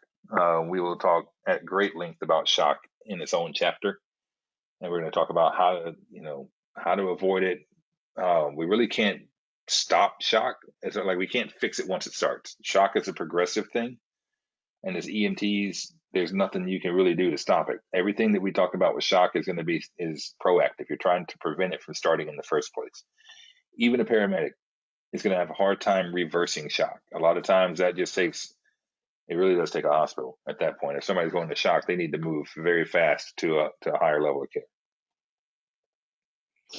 All right, so we already talked about this. Blood enters organs and tissues through the arteries, and it leaves through the veins. The actual part where the transaction happens is your capillary bed. What are some symptoms of shock? All right, so like I said, we're going to talk about shock in its own chapter.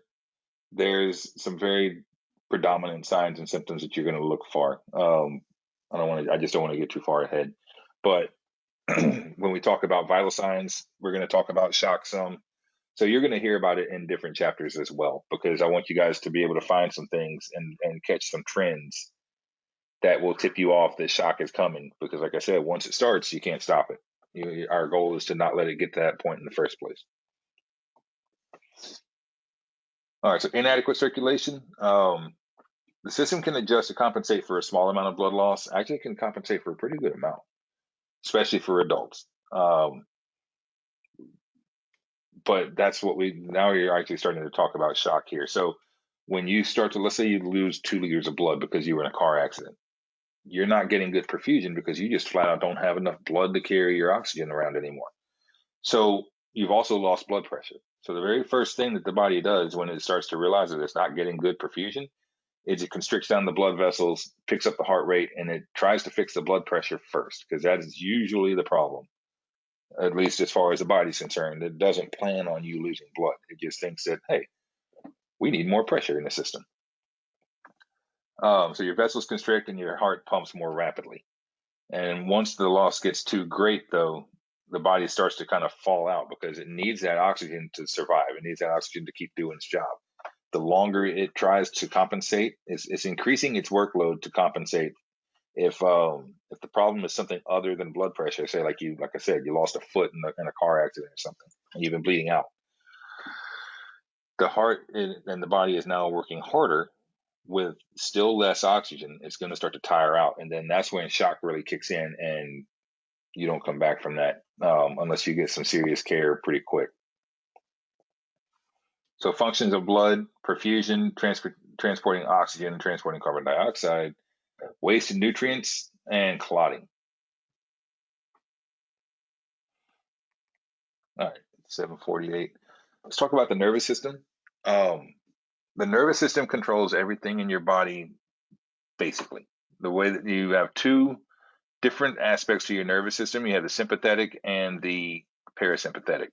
And now these kind of work like your muscles. Is what I was talking about earlier. There is no push.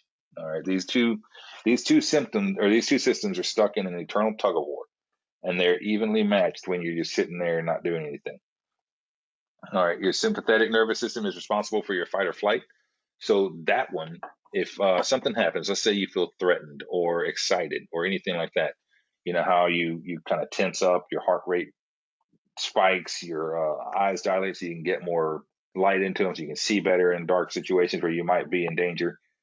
All of that is a sympathetic nervous system response, and it's basically starting to win. When that kicks in, it is now winning the tug of war. All right, it's tugging the parasympathetic along with it, but you can't stay there forever. Your body doesn't want to do that. It's got to go back to a resting state at some point.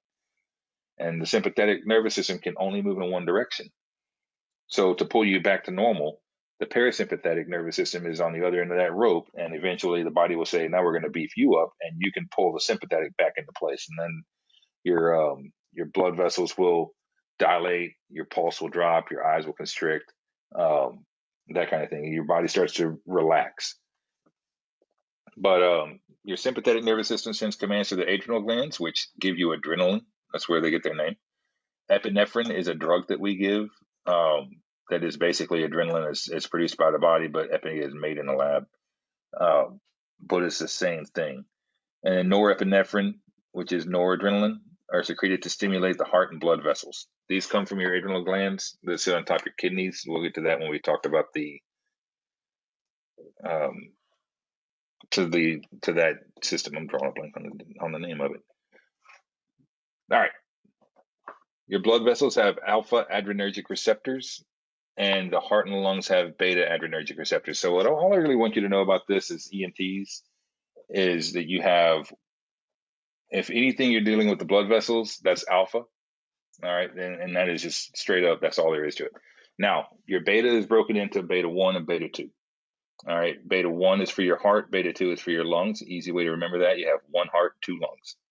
So if you have a patient that is on a beta blocker, like labetalol or something like that, and they tell you that that's the medication that they're taking, that medication is working on the beta receptors of their heart, and it typically is blocking them. That's why it's called a beta blocker.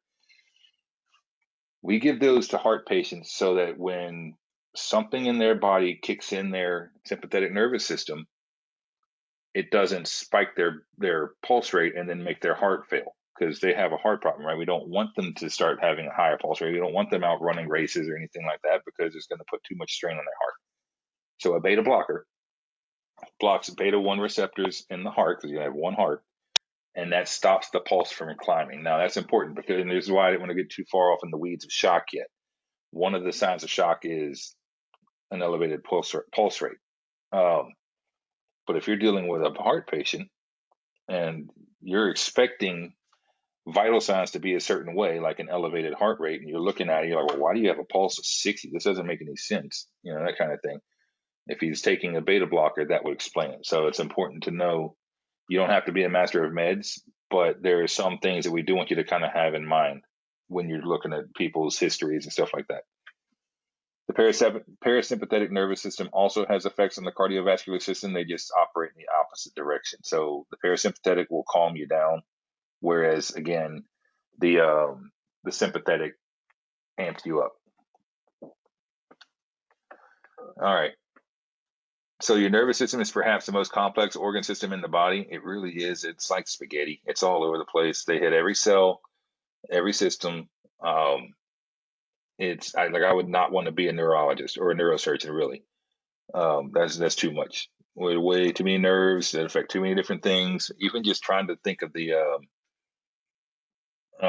like the skin areas based on what nerve is touching them, which we may hit here in a little bit.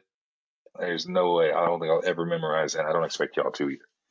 But we do break it down into some pretty big sections to make it easier. So you have your central nervous system, which is basically just your brain and your spinal cord. And you have your peripheral nervous system, which is everything else. It's about as easy as we can make it there. So here's your brain, not on drugs.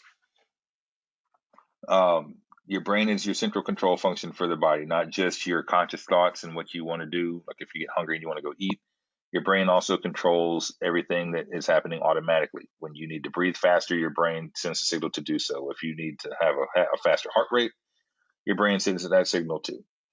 There are subdivisions to the brain. You have your cerebrum, your cerebellum, and your brainstem. You don't have to be masters of this either. Just know that that's your big things. Now, a lot of your body processes, like your heart rate and everything, are in the brainstem, which sits right at the base of your skull. I do want to point this out. And we'll talk about TBIs later on, and ICP, which is TBI is traumatic brain injury. ICP is increased intracranial pressure. If you start to put too much pressure in your skull, it's got to go somewhere. Your brain stem connects to your spinal cord, which runs through a little bitty hole in the base of your skull. So if you get too much, let's say you have a bleed in your head, you've got your brain up there, you've got your cerebrospinal fluid up there, you already have a pressurized system, and now you start losing blood into that. You're increasing that pressure. That pressure has got to go somewhere, and there's already holes in the bones that it can go through.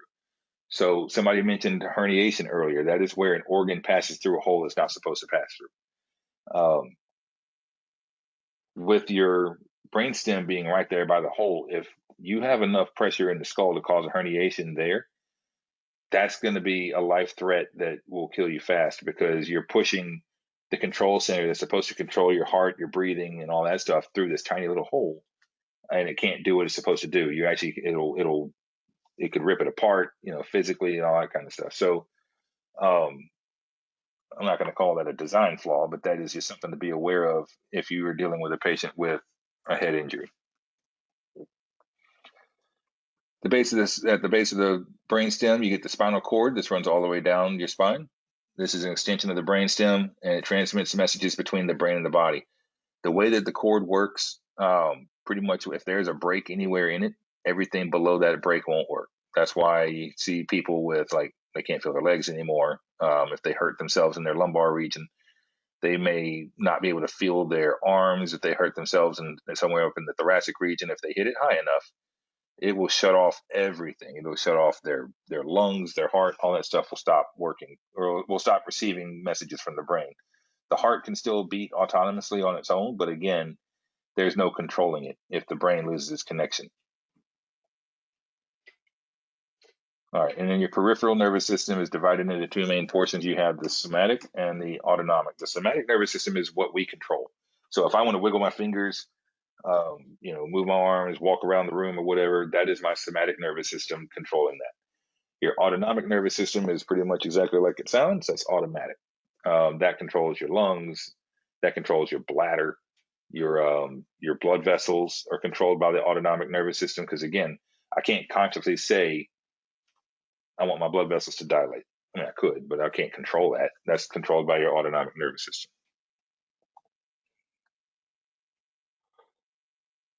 Okay, this pretty much just says what I was saying. So we'll skip past this slide. Two types of nerves within the peripheral nervous system. You have sensory nerves and motor nerves. Sensory nerves are what dictate and process feelings, as well as like your eyesight, stuff like that.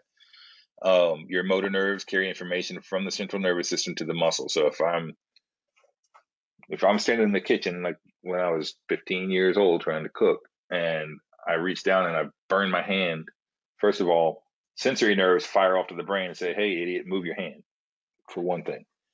Then the motor nerves carry the signal back to my hand to actually make me move my hand. When you're young, and for most of your life, those nervous systems move, that signal moves very fast. No big deal. As we get older, those nervous system signals start to kind of slow down, and just from degradation of the highway, basically. So you run the risk of, like, elderly patients, and we'll talk about them when we get to that. But a lot of times you see injuries worse with them because they reacted slower, right? So if they burn their hand, it takes a little bit longer for them to realize it and pull away. Um, Within reason. Now you can look at somebody and be like, "Yeah, you got abused," but in general, a lot of times when you're dealing with those kind of injuries with the elderly, they tend to be a little bit worse. All right, the integumentary system. This is your skin. This is actually the largest organ in the body, or the largest system in the body. They have two layers of skin. You have your epidermis, which is your outer layer, and your dermis, which is your inner layer. We used to say sub-Q. Um, it obviously is still there, subcutaneous, but we don't really consider it skin. That is just tissue, mostly fat, that is underneath your skin. That insulates you for temperature. It's also where a lot of your glands and ducts are located. So, like your sweat glands, your hair follicles are down in that area, and all that. Here's an example of your skin. You have your blood vessels, your epidermis, your dermis, and then your fat down at the bottom. And then at the very bottom down there is your muscle tissue. Of this, the only thing that you really need to know, let's see, you're not going to get a picture where you have to label anything, but just know that these structures exist. And most of this you've already heard of, right? You know what your pores are, your hair follicle, sweat glands. So our skin is mainly used for a couple things. Well, hold on, let me read this. When I had my daughter, my epidural exploded in my spine, and I lost feeling in my legs until they drained the fluid off my spine because I was so severe preeclampsia. Oh wow.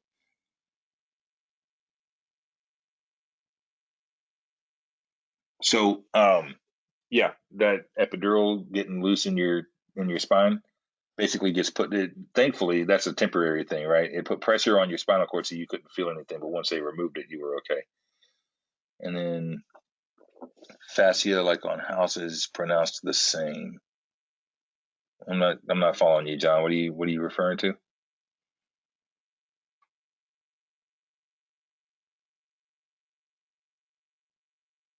Fascia on the slide, that is It's a film. It's a covering of the muscle that is kind of like a glue. Um, I guess it's not pronounced this. Okay. Yeah, no, that's a covering over your muscles that is what makes your subcutaneous layer actually stick to it.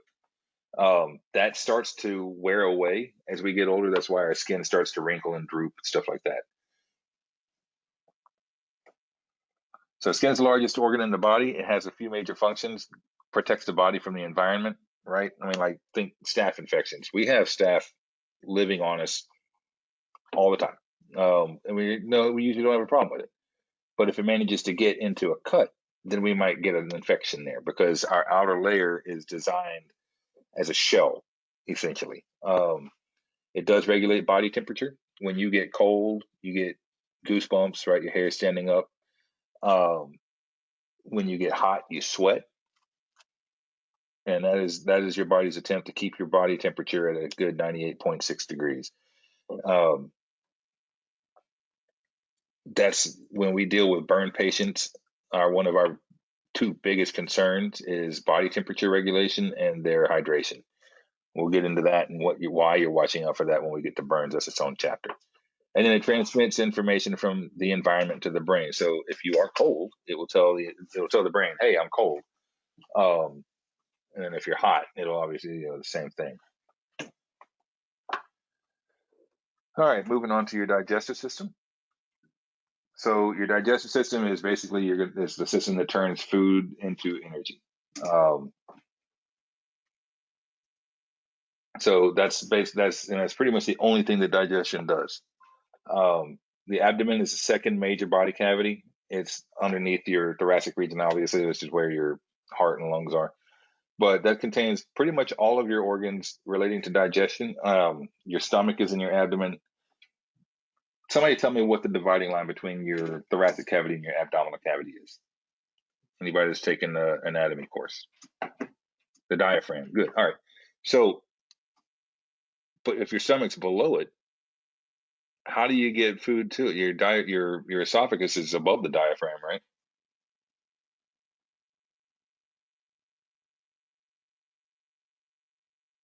So there's got to be a hole in the diaphragm somewhere for the esophagus to pass through. This is a second example of a hernia. Um, most of your organs hang out below the diaphragm.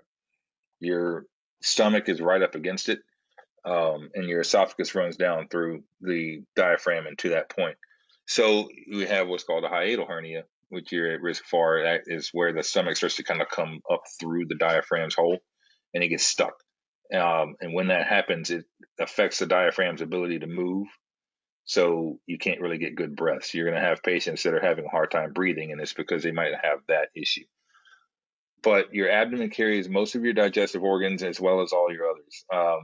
We do cut it into four quadrants. That's why we pointed out the belly button earlier, because that's the center part. You have your left and right upper and your left and right lower.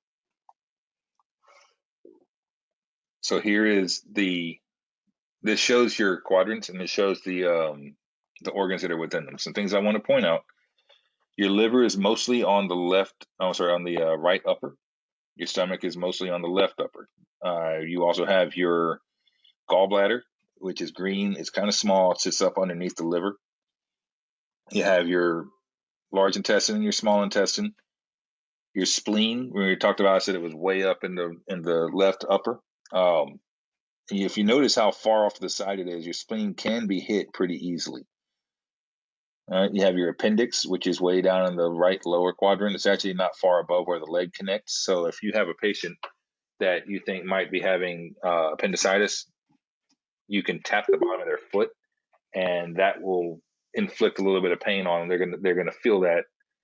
That lets you know that yeah, it's probably going to be their appendix. Other than that, there's not really a lot of organs that you're going to have to know. I mean, the gallbladder and the spleen. The spleen is susceptible to injury. The gallbladder is really not. You're gonna really damage your liver before you hurt the gallbladder. All right. So your digestive tract, basically, I'm just going to say it starts at your mouth and it goes all the way through to your anus. Um, we don't have to get real deep into like lips, cheeks, and all that. Just know that digestion starts at the mouth, and it ends when you actually excrete it. Now, I want to point this out too. Your liver is real big in your digestive system.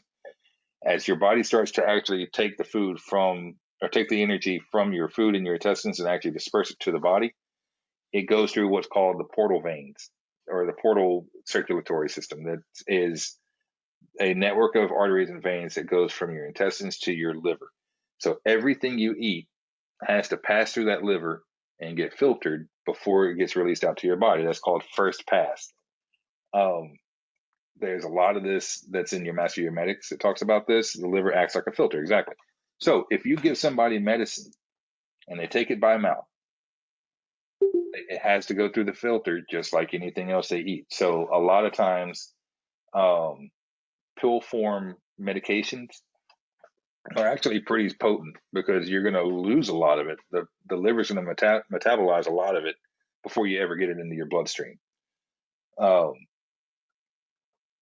so, like if you're looking at a dose of something, you're probably going to see a lot more of it in a pill than you would be in, say, like something you injected into your bloodstream. Because if you go in with an injection, you're going straight to the bloodstream. You're bypassing the liver. There is that first pass metabolism is not there, um, and so you don't need as much of it.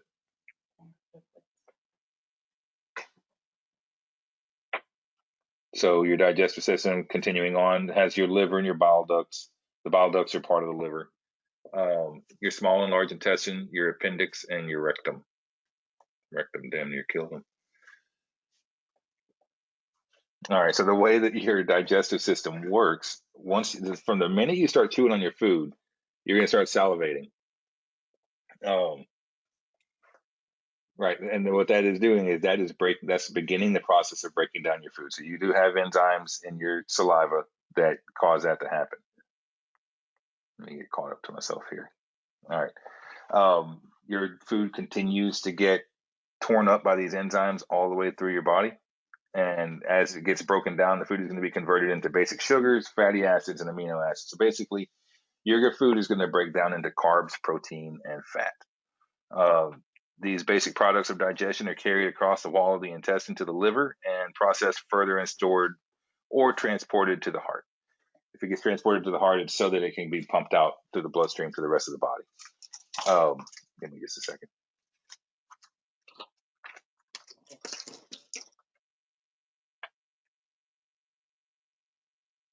All right. It is 8 o'clock. Take another 10-minute break. Be back at 8:20. Yeah, we'll say 12-minute break. 8:20, and then we'll continue on with the lymphatic system.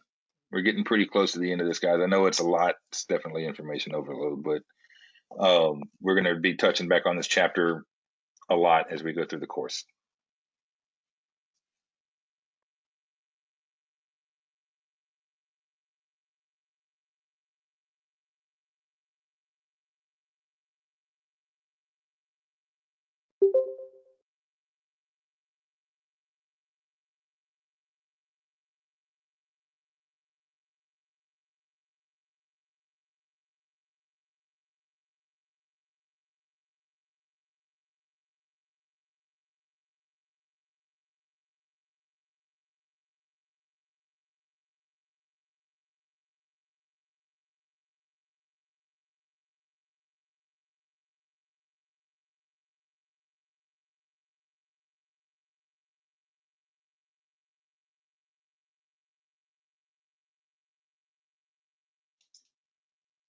Yeah, we're in a 10-minute break. 8:20, we're going to get back on it.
All right, testing. So I'm going to try something that will hopefully help you guys out. We're going to step back to cardiology here for a second, and I'm going to draw you a picture. I don't want no judgments.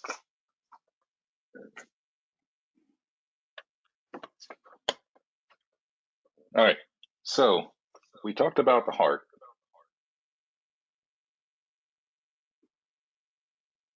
And I want to try to give you guys an example of what the electrical system is going to operate like, because we described it, but they didn't really have any kind of like picture for you to look at. So right here,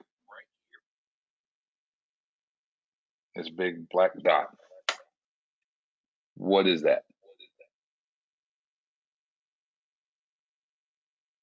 This is like Blue's Clues. So it is the right, well, the right atrium is in that area, yes, but we're going to talk about the electrical system. So what I say was the pacemaker of the heart.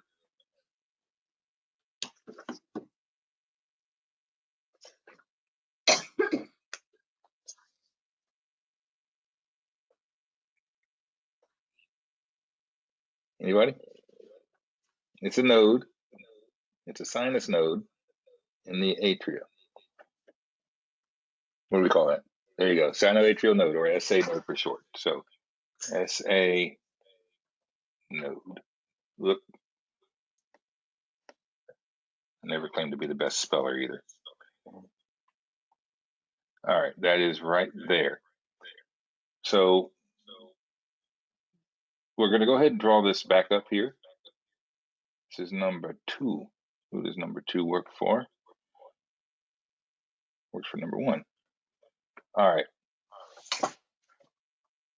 So this, what I just drew is we call these the intranodal pathways. They go around the atria.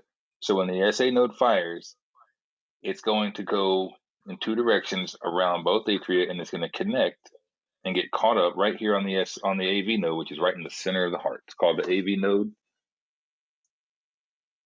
AV node. It's called the AV node because of where it's located. It's right between the atria and the ventricles. All right. This AV node is going to hold up the rhythm, or hold up the pulse for just a second before it releases it. And then it's going to go down these bundle branches. You have a left and a right, and then those become what we call Purkinje fibers. And they all fire from the apex up, right? Remember, this is the apex right here. So the SA node's going to fire off. How fast does it beat? What's the typical range that we said was for the SA node?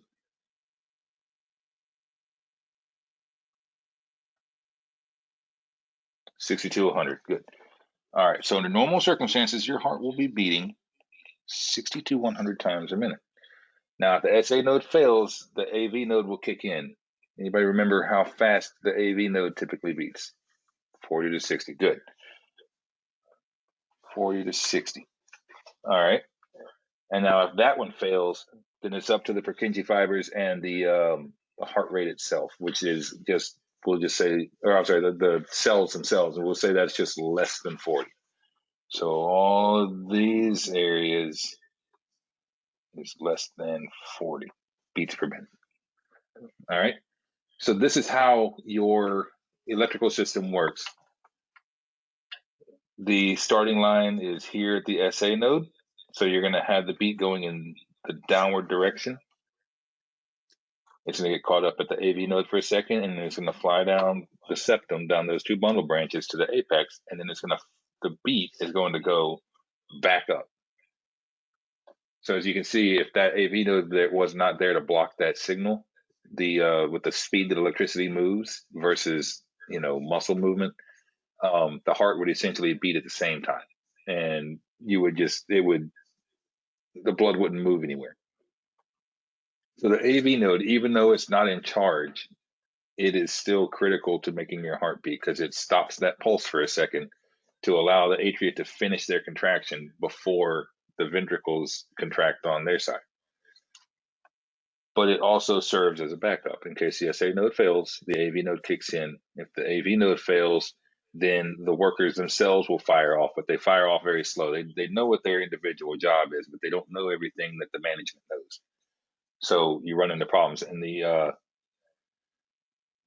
cardiac fibers or the cardiac cells, if they're the ones firing, they're not going to do it for long. They're going to say, screw this, pretty quick because management's not coming back, and then they're just going to quit working. So our goal is to make sure that the SA node works properly and that it gets a signal all the way through. A lot of the things that go wrong with this are fixed at the paramedic level, but it's important for you to know this because some of these problems are shockable. For example, if you have a heart rhythm, and we're getting a little bit ahead of ourselves, but I just want to go ahead and pull this up since I got the picture. There's a couple of shockable rhythms. Can SA go more than 100? Absolutely.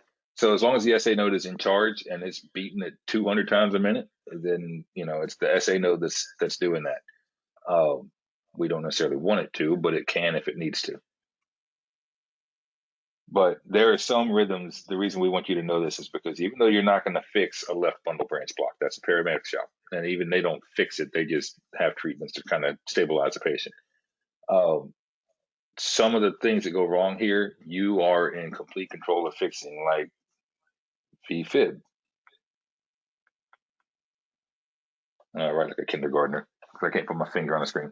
VFib is ventricular fibrillation. That's where the heart just quivers. We can shock that. You have VTAC.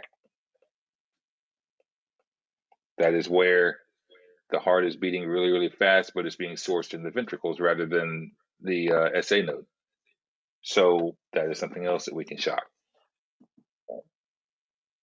That's the reason why we want you guys to know this kind of stuff. Plus, it's that better understanding that also leads you into getting the right information and knowing what questions to ask when you're dealing with a cardiac patient. And we're going to learn all kinds of stuff to do with nitro, aspirin, when you want to give it, how you want to give it, when you don't want to give it, and why, and all that stuff. Because if you do it wrong, you might accidentally kill your patient. We don't want that. That's a bad day at work. So anyway, give me a second to get moved back to the slides, and then we will continue on with the last 20 slides that we've got, and we'll be done for the night. So it's actually not too terribly bad.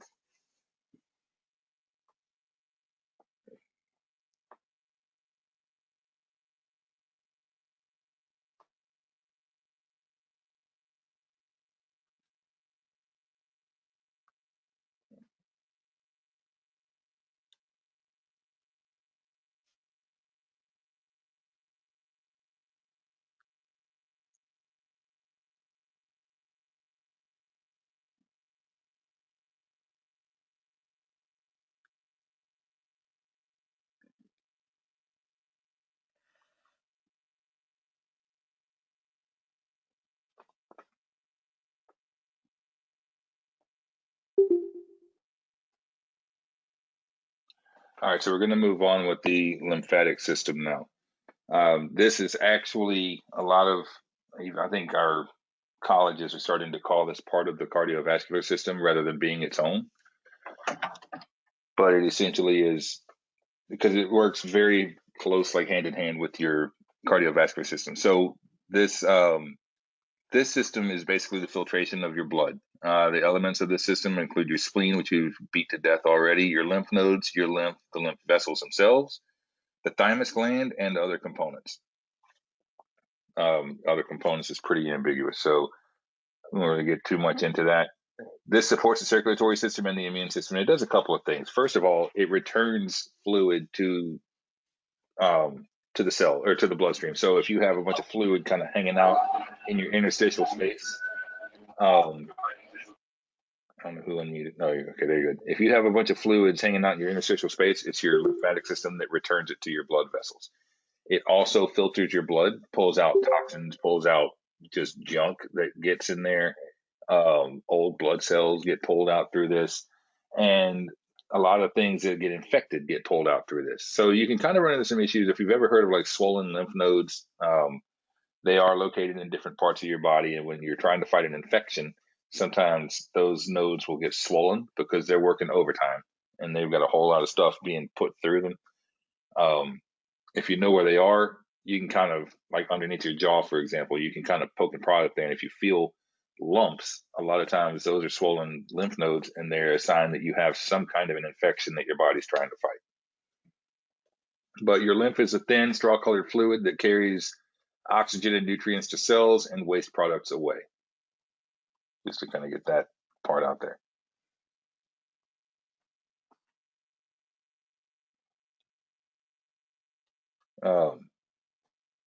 There's really not, we don't really deal too much with the lymph nodes. And a lot of that, if anything, when you're doing your exam, if you want to check and see if you think somebody's got an infection and you want to check and see if their lymph nodes are swollen, I can show you guys at the boot camp where you're going to feel to the easiest ones to find, which are, like I said, they're underneath the jaw, kind of in that soft spot at the bottom, right up against the bones.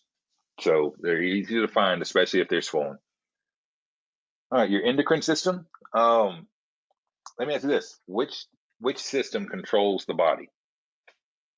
Would you say that it was the neurologic system or the endocrine system?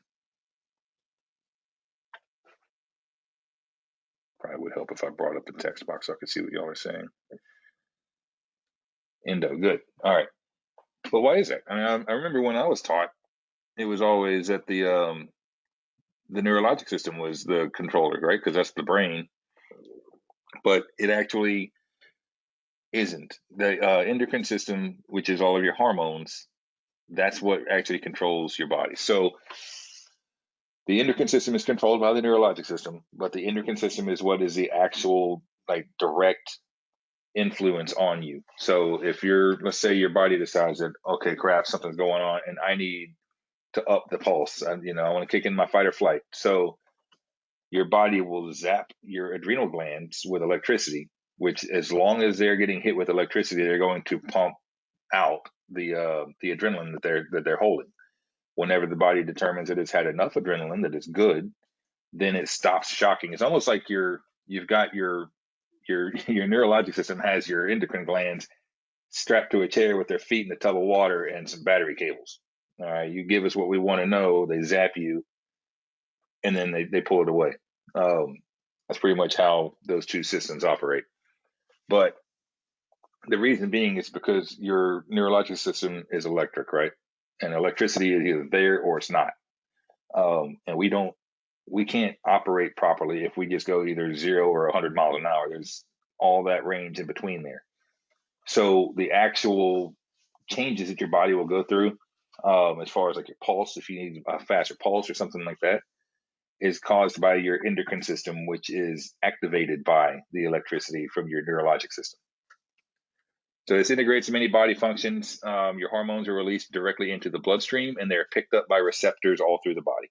So your heart, for example, epinephrine or adrenaline, if you want to call it that, either way, it's adrenaline if you make it, it's epi if I give it to you. Your heart's going to get that out of the blood, and it's going to start beating really fast. It's like slamming down the accelerator in a car. Insulin, we're going to talk a lot about insulin when we get to diabetes, but it's pretty much the same thing. Your body is watching how much blood sugar you've got. If it gets too high, then your body's going to start zapping the pancreas and saying, hey, give us some insulin. And that insulin gets put in the bloodstream, binds with the glucose, drags it into a cell where it can be used, gets it out of the bloodstream, and it keeps that homeostasis. It keeps everything in balance. So we do have a couple of glands I want you to be aware of. You have your hypothalamus, your pineal gland, and your pituitary. Your pituitary is basically the foreman for all the other glands. Pituitary tells everything else what you need to do. We hear about the thyroid all the time. That's actually in the neck. You have your thyroid and your parathyroid. They're pretty much right in the same spot. Your thymus sits on top of your heart. You really don't, like, as we get older, the thymus kind of withers away. Once you're up in age, you really don't have a thymus anymore. It doesn't do anything. Your adrenal glands sit on top of your kidneys. You have your pancreas itself, your ovaries, and your testes all have a big part in your endocrine system.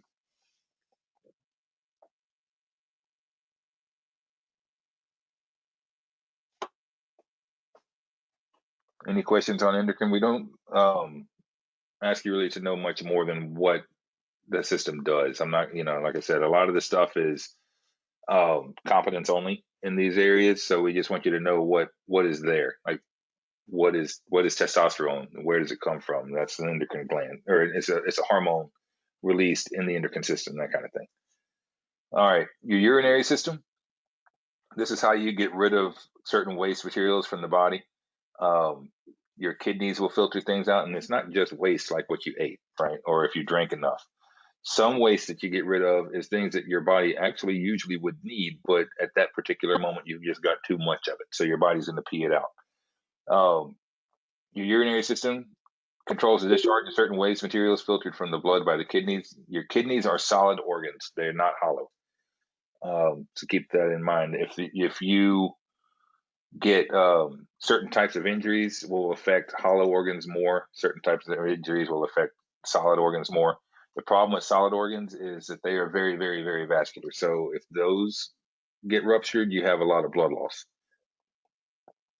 The ureters, the bladder, and the urethra are all hollow organs, right? They're just tubes. And then your bladder is like a water balloon.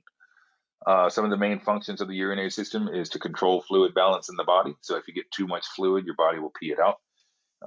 Filter and eliminate waste, and control your pH balance. Again, we get a lot of nutrients from things that we eat. Some nutrients we can't store. So how do we get rid of them? We pee them out. An example of that would be potassium. We don't store potassium, but we need it. We need it for skeletal. Okay, what do you mean?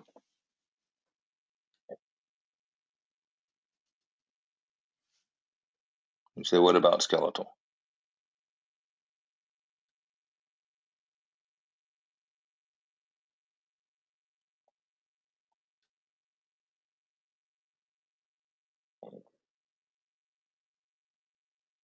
That was when you asked about endo. I must have moved on from it. I don't remember. Oh, what controls about? Okay, all right, I remember. Um, all right, so back on this one then. Um, we can't store potassium. We need it. We need it for muscle use. We need it for heart rhythm, heart to beat right. And you definitely know when you don't have enough, because then you start getting the Charlie horses and the muscle cramps all over the place. When it gets really bad, either too low or too high, then you start to have arrhythmias with your heartbeat. Um, but the only way to get rid of it, if you get too much of it, is to pee it out, and that's a major issue because you get patients like dialysis patients who normally get this filtered out when they go to dialysis, but especially in these coming months with it getting colder, you're going to start seeing more emergencies with patients that are on dialysis who got sick and didn't feel like going, and they missed a dialysis, or they it's too cold and they just choose not to get out. When they start missing those appointments, their potassium starts to climb because they're not peeing it out, and then they get what's called hyperkalemia, which is a medical emergency because it starts to have negative effects on the heart, things like that. So that's where the urinary system comes into play. That's why, yeah, fluid buildup becomes a thing. You start to get fluid in your extremities because you can't pee it out. Um, the urinary system has to function for the body to maintain its balance in a lot of ways. So the body has two kidneys that lie in the retroperitoneal space. It's a large word. Um, Waste products and water are constantly filtered from the blood to form urine. The urine passes from the kidneys through the ureters. Each kidney has a ureter that goes to your bladder. Your bladder stores it, and then obviously it goes from your bladder down your urethra and then out when you go to the bathroom. Something about the urethra I want to point out: the urethra on a female is much shorter than it is on a male. Um, and it's for that reason that a lot of times women are more susceptible to UTIs than men are. We get them, but it's just not as common. You're going to find UTIs more commonly on women. All right. Moving on to the genital system. Genital system controls the reproductive processes by which life is created. I read that right out of the lesson plan. That's why it sounded so booky.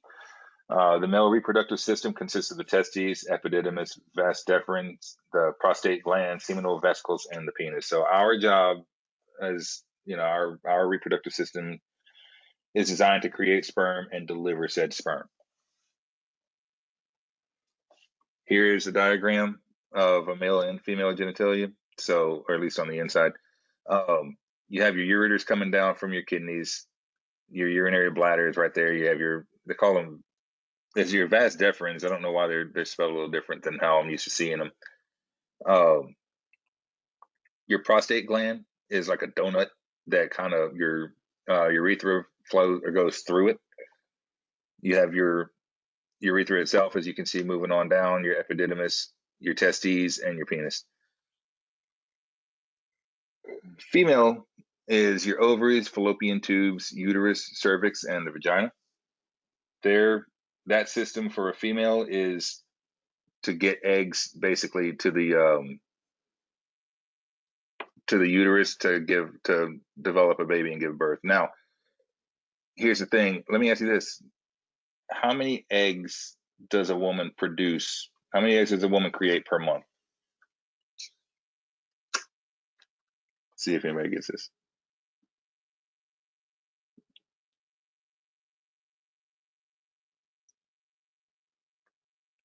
16. Okay.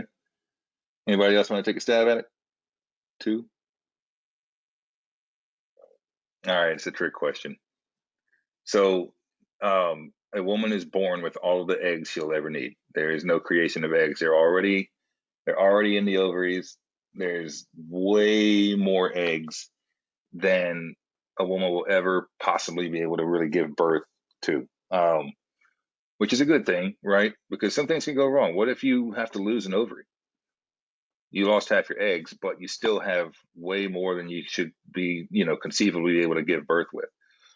Something else to know about this system: your ovaries tend, unless I'm mistaken on this, but your ovaries alternate which one gives up an egg each month. So if you lose your left ovary, you could still get pregnant, but it'll be like an every other month thing unless the body changes at that point. Somebody in this room. Okay, thanks. I was about to say, I haven't heard that in a long time, but I remembered learning that. So they do alternate. If a woman loses one of her ovaries based, due to a cyst or something like that, it doesn't mean she can't have children. It just means that every other month she's not going to release an egg. So the chance is cut down by 50% at that point.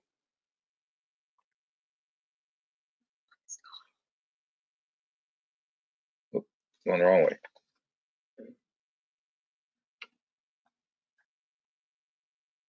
All right, so let's talk about they call this the life support chain. Basically, we're just going to talk about biology and how your cells work. We're almost done, guys.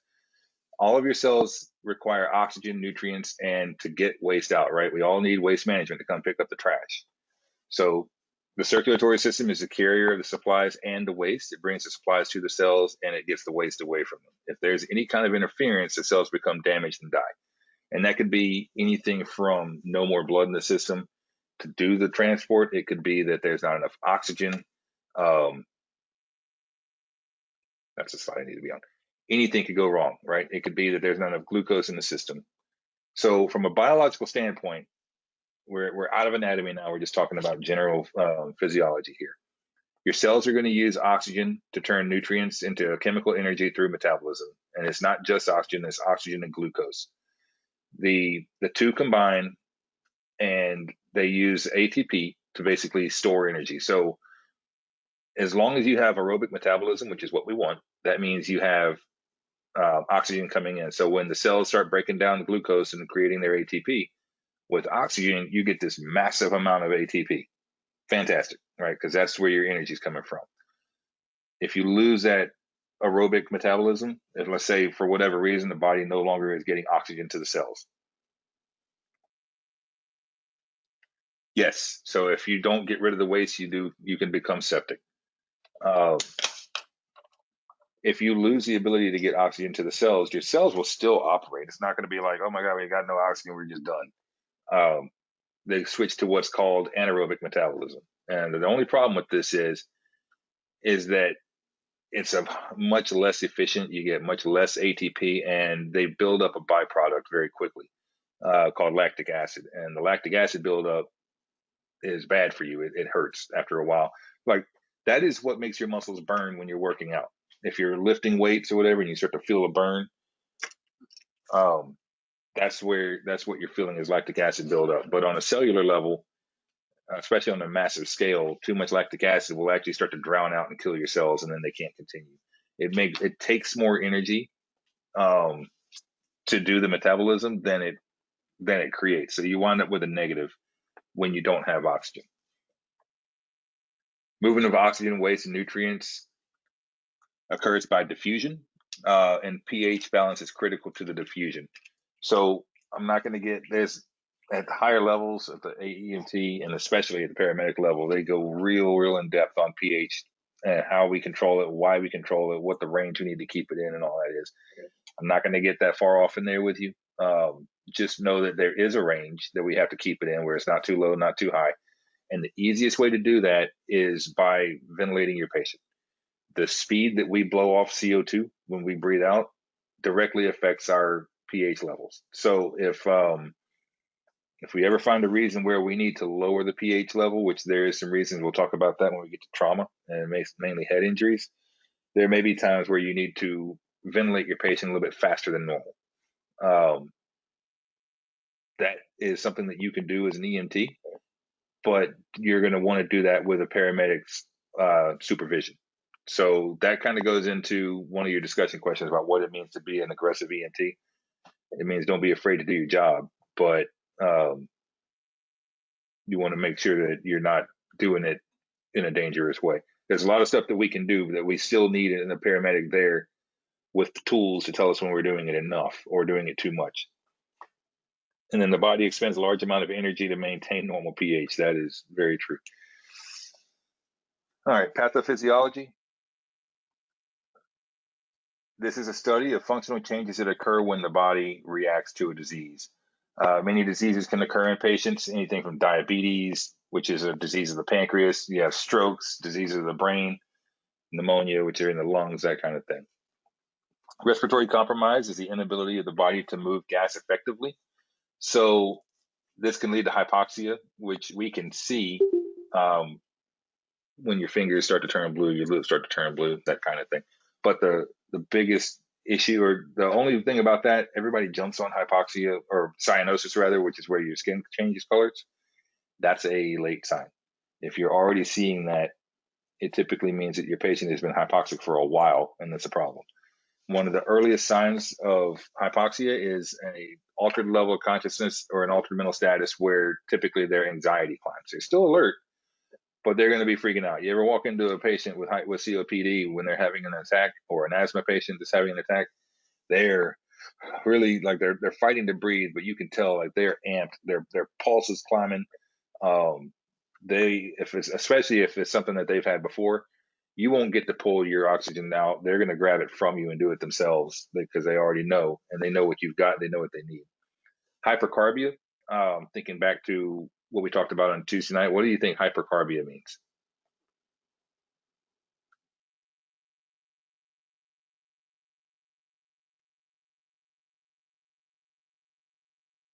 Try again.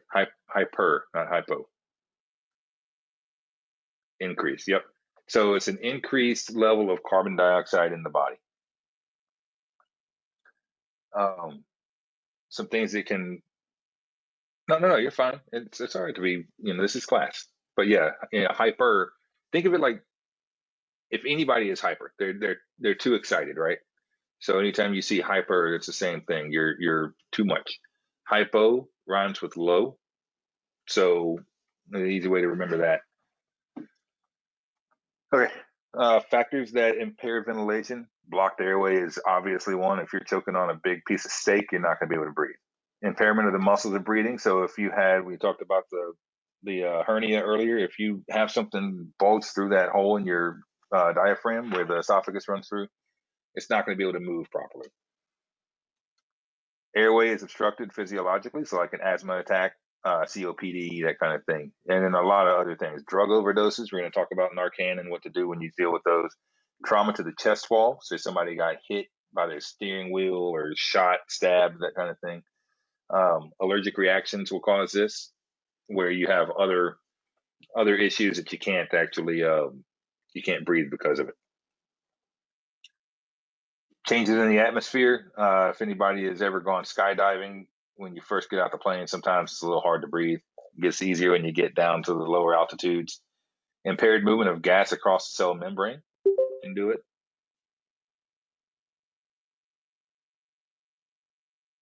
All right, and then your VQ ratio. This describes how much gas is being moved effectively through the lungs and how much blood is flowing around the alveoli where gas exchange happens. A mismatch occurs when one of those two variables is abnormal. Respiratory compromise can occur where even though they're trying to breathe, something is messing up the ability for the gas exchange to happen. And this can be a couple different things. Sometimes it can be congestive heart failure. It can be just fluid in the lungs. But those two systems, your respiratory and your cardiac system, are meant to work in tandem, and they work together. If something is happening to one, it throws them out of sync, and then that can mess with your ability to breathe properly.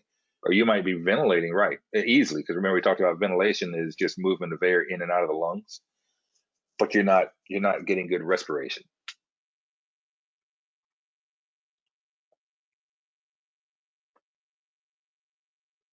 All right, and then the effects of respiratory compromise on the body: you have oxygen levels fall and carbon dioxide levels rise.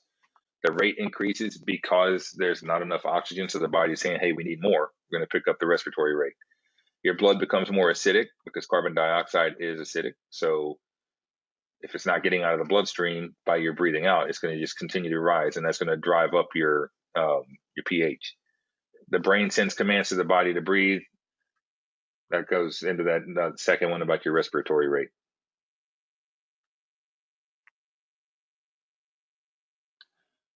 All right, I'm going to not talk about shock tonight because we're going to talk more about that later on.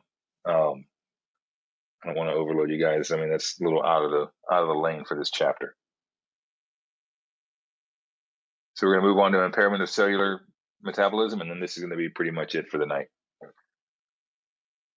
So impairment of cellular metabolism results in the inability to properly use oxygen and glucose at the cellular level. If you get too far, if your metabolism doesn't work right, if you are down into the anaerobic metabolism, like I said, you can still create energy at the cell, but the amount of energy you use is higher than the amount of energy you're creating. So you're falling there. Your body's not going to be able to maintain that forever. When there's inadequate oxygen, cells will create energy through anaerobic metabolism. This is a temporary backup. It's not designed to last for long. It's just designed to get you through until you can get back on the aerobic bandwagon. As you do this, the lactic acid builds up, and the more acid you get, obviously, the more acidotic you'll get. So it's going to result in metabolic acidosis. Brain cells cannot use alternative fuels. The brain needs two things: it needs sugar and it needs oxygen. All right, anything else, it's not going to be able to use. Cellular energy may become irreversible. If it gets beyond a certain point, not necessarily in like an extreme point, but rather if it gets to a certain point for too long, it's not going to be able to come back. So the faster we can get somebody back on aerobic metabolism, the better. And that is it for this chapter. Give me a second to pull up your pen, and we'll call it a night.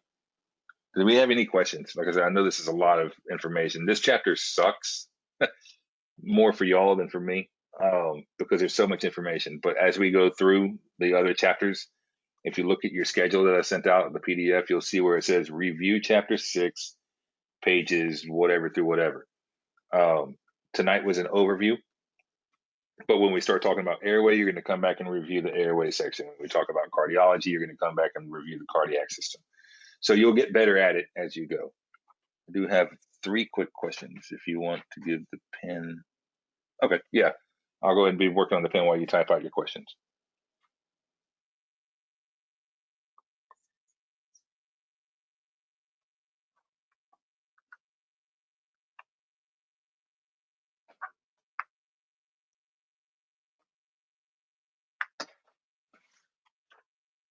Okay, so your pin for tonight is B as in Bravo, 6, A is in anatomy, P is in physiology, and the number 1.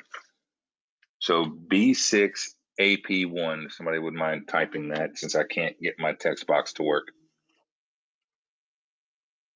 B6, AP1. There you go. All right. So now your question is, how do we study effectively for such a big modular test? Okay. The modular tests are only going to be recaps of what you're doing within that chapter. So like your first module is going to be a little miniature final exam of what you've done up to this point. Now the questions will be different, but they're not going to be any harder. There's no new material in the module exams. They're just a recap. I do give you more time to do those tests, so you do have that going for you. I know that they're bigger, yes, but I typically give you like an hour and a half or 2 hours to get through them because they are bigger tests. Chapter 6 alone is a lot for someone who's never taken A and P. It is. This is a massive chapter. This is probably the first real challenge you guys have had since we got started. I mean, the other chapters were probably new to you, but a lot of them were just introductory. This is the first one where we really start to shift gears. This is not the hardest chapter, but it is definitely the biggest. It's going to be, by the time we get to the next biggest chapter, which I think would be peds, that's like the second to last or third to last night of the class. So, and by then you've mastered everything for adults. We're just going back through and changing it up for kids. Right, which one is in front, the trachea or the esophagus, and does it matter? It very much matters for a paramedic. Almost every time I actually do CPR with paramedics, they want nonstop chest compressions every never done 30 to 2 and 50 plus times during CPR. Does the left ventricle technically push blood back into the heart, or does veins move the blood along? Okay, all right. So these are your 3 questions. Which one is in the front, the trachea or the esophagus? The answer is the trachea. Your airway is in front. If your patient is laying on his back, which is how most paramedics like to be able to give their airways, the patient's trachea is on top. That's why they use the laryngoscopes to lift the jaw so that they can see the cords.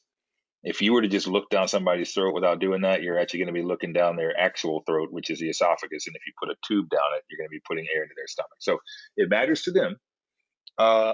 As far as you're concerned as an EMT, it matters to you when you're looking at mechanisms of injury. If they got popped in the front of the neck, you realize that it's their airway that got hurt most. Their esophagus was pretty protected by their airway.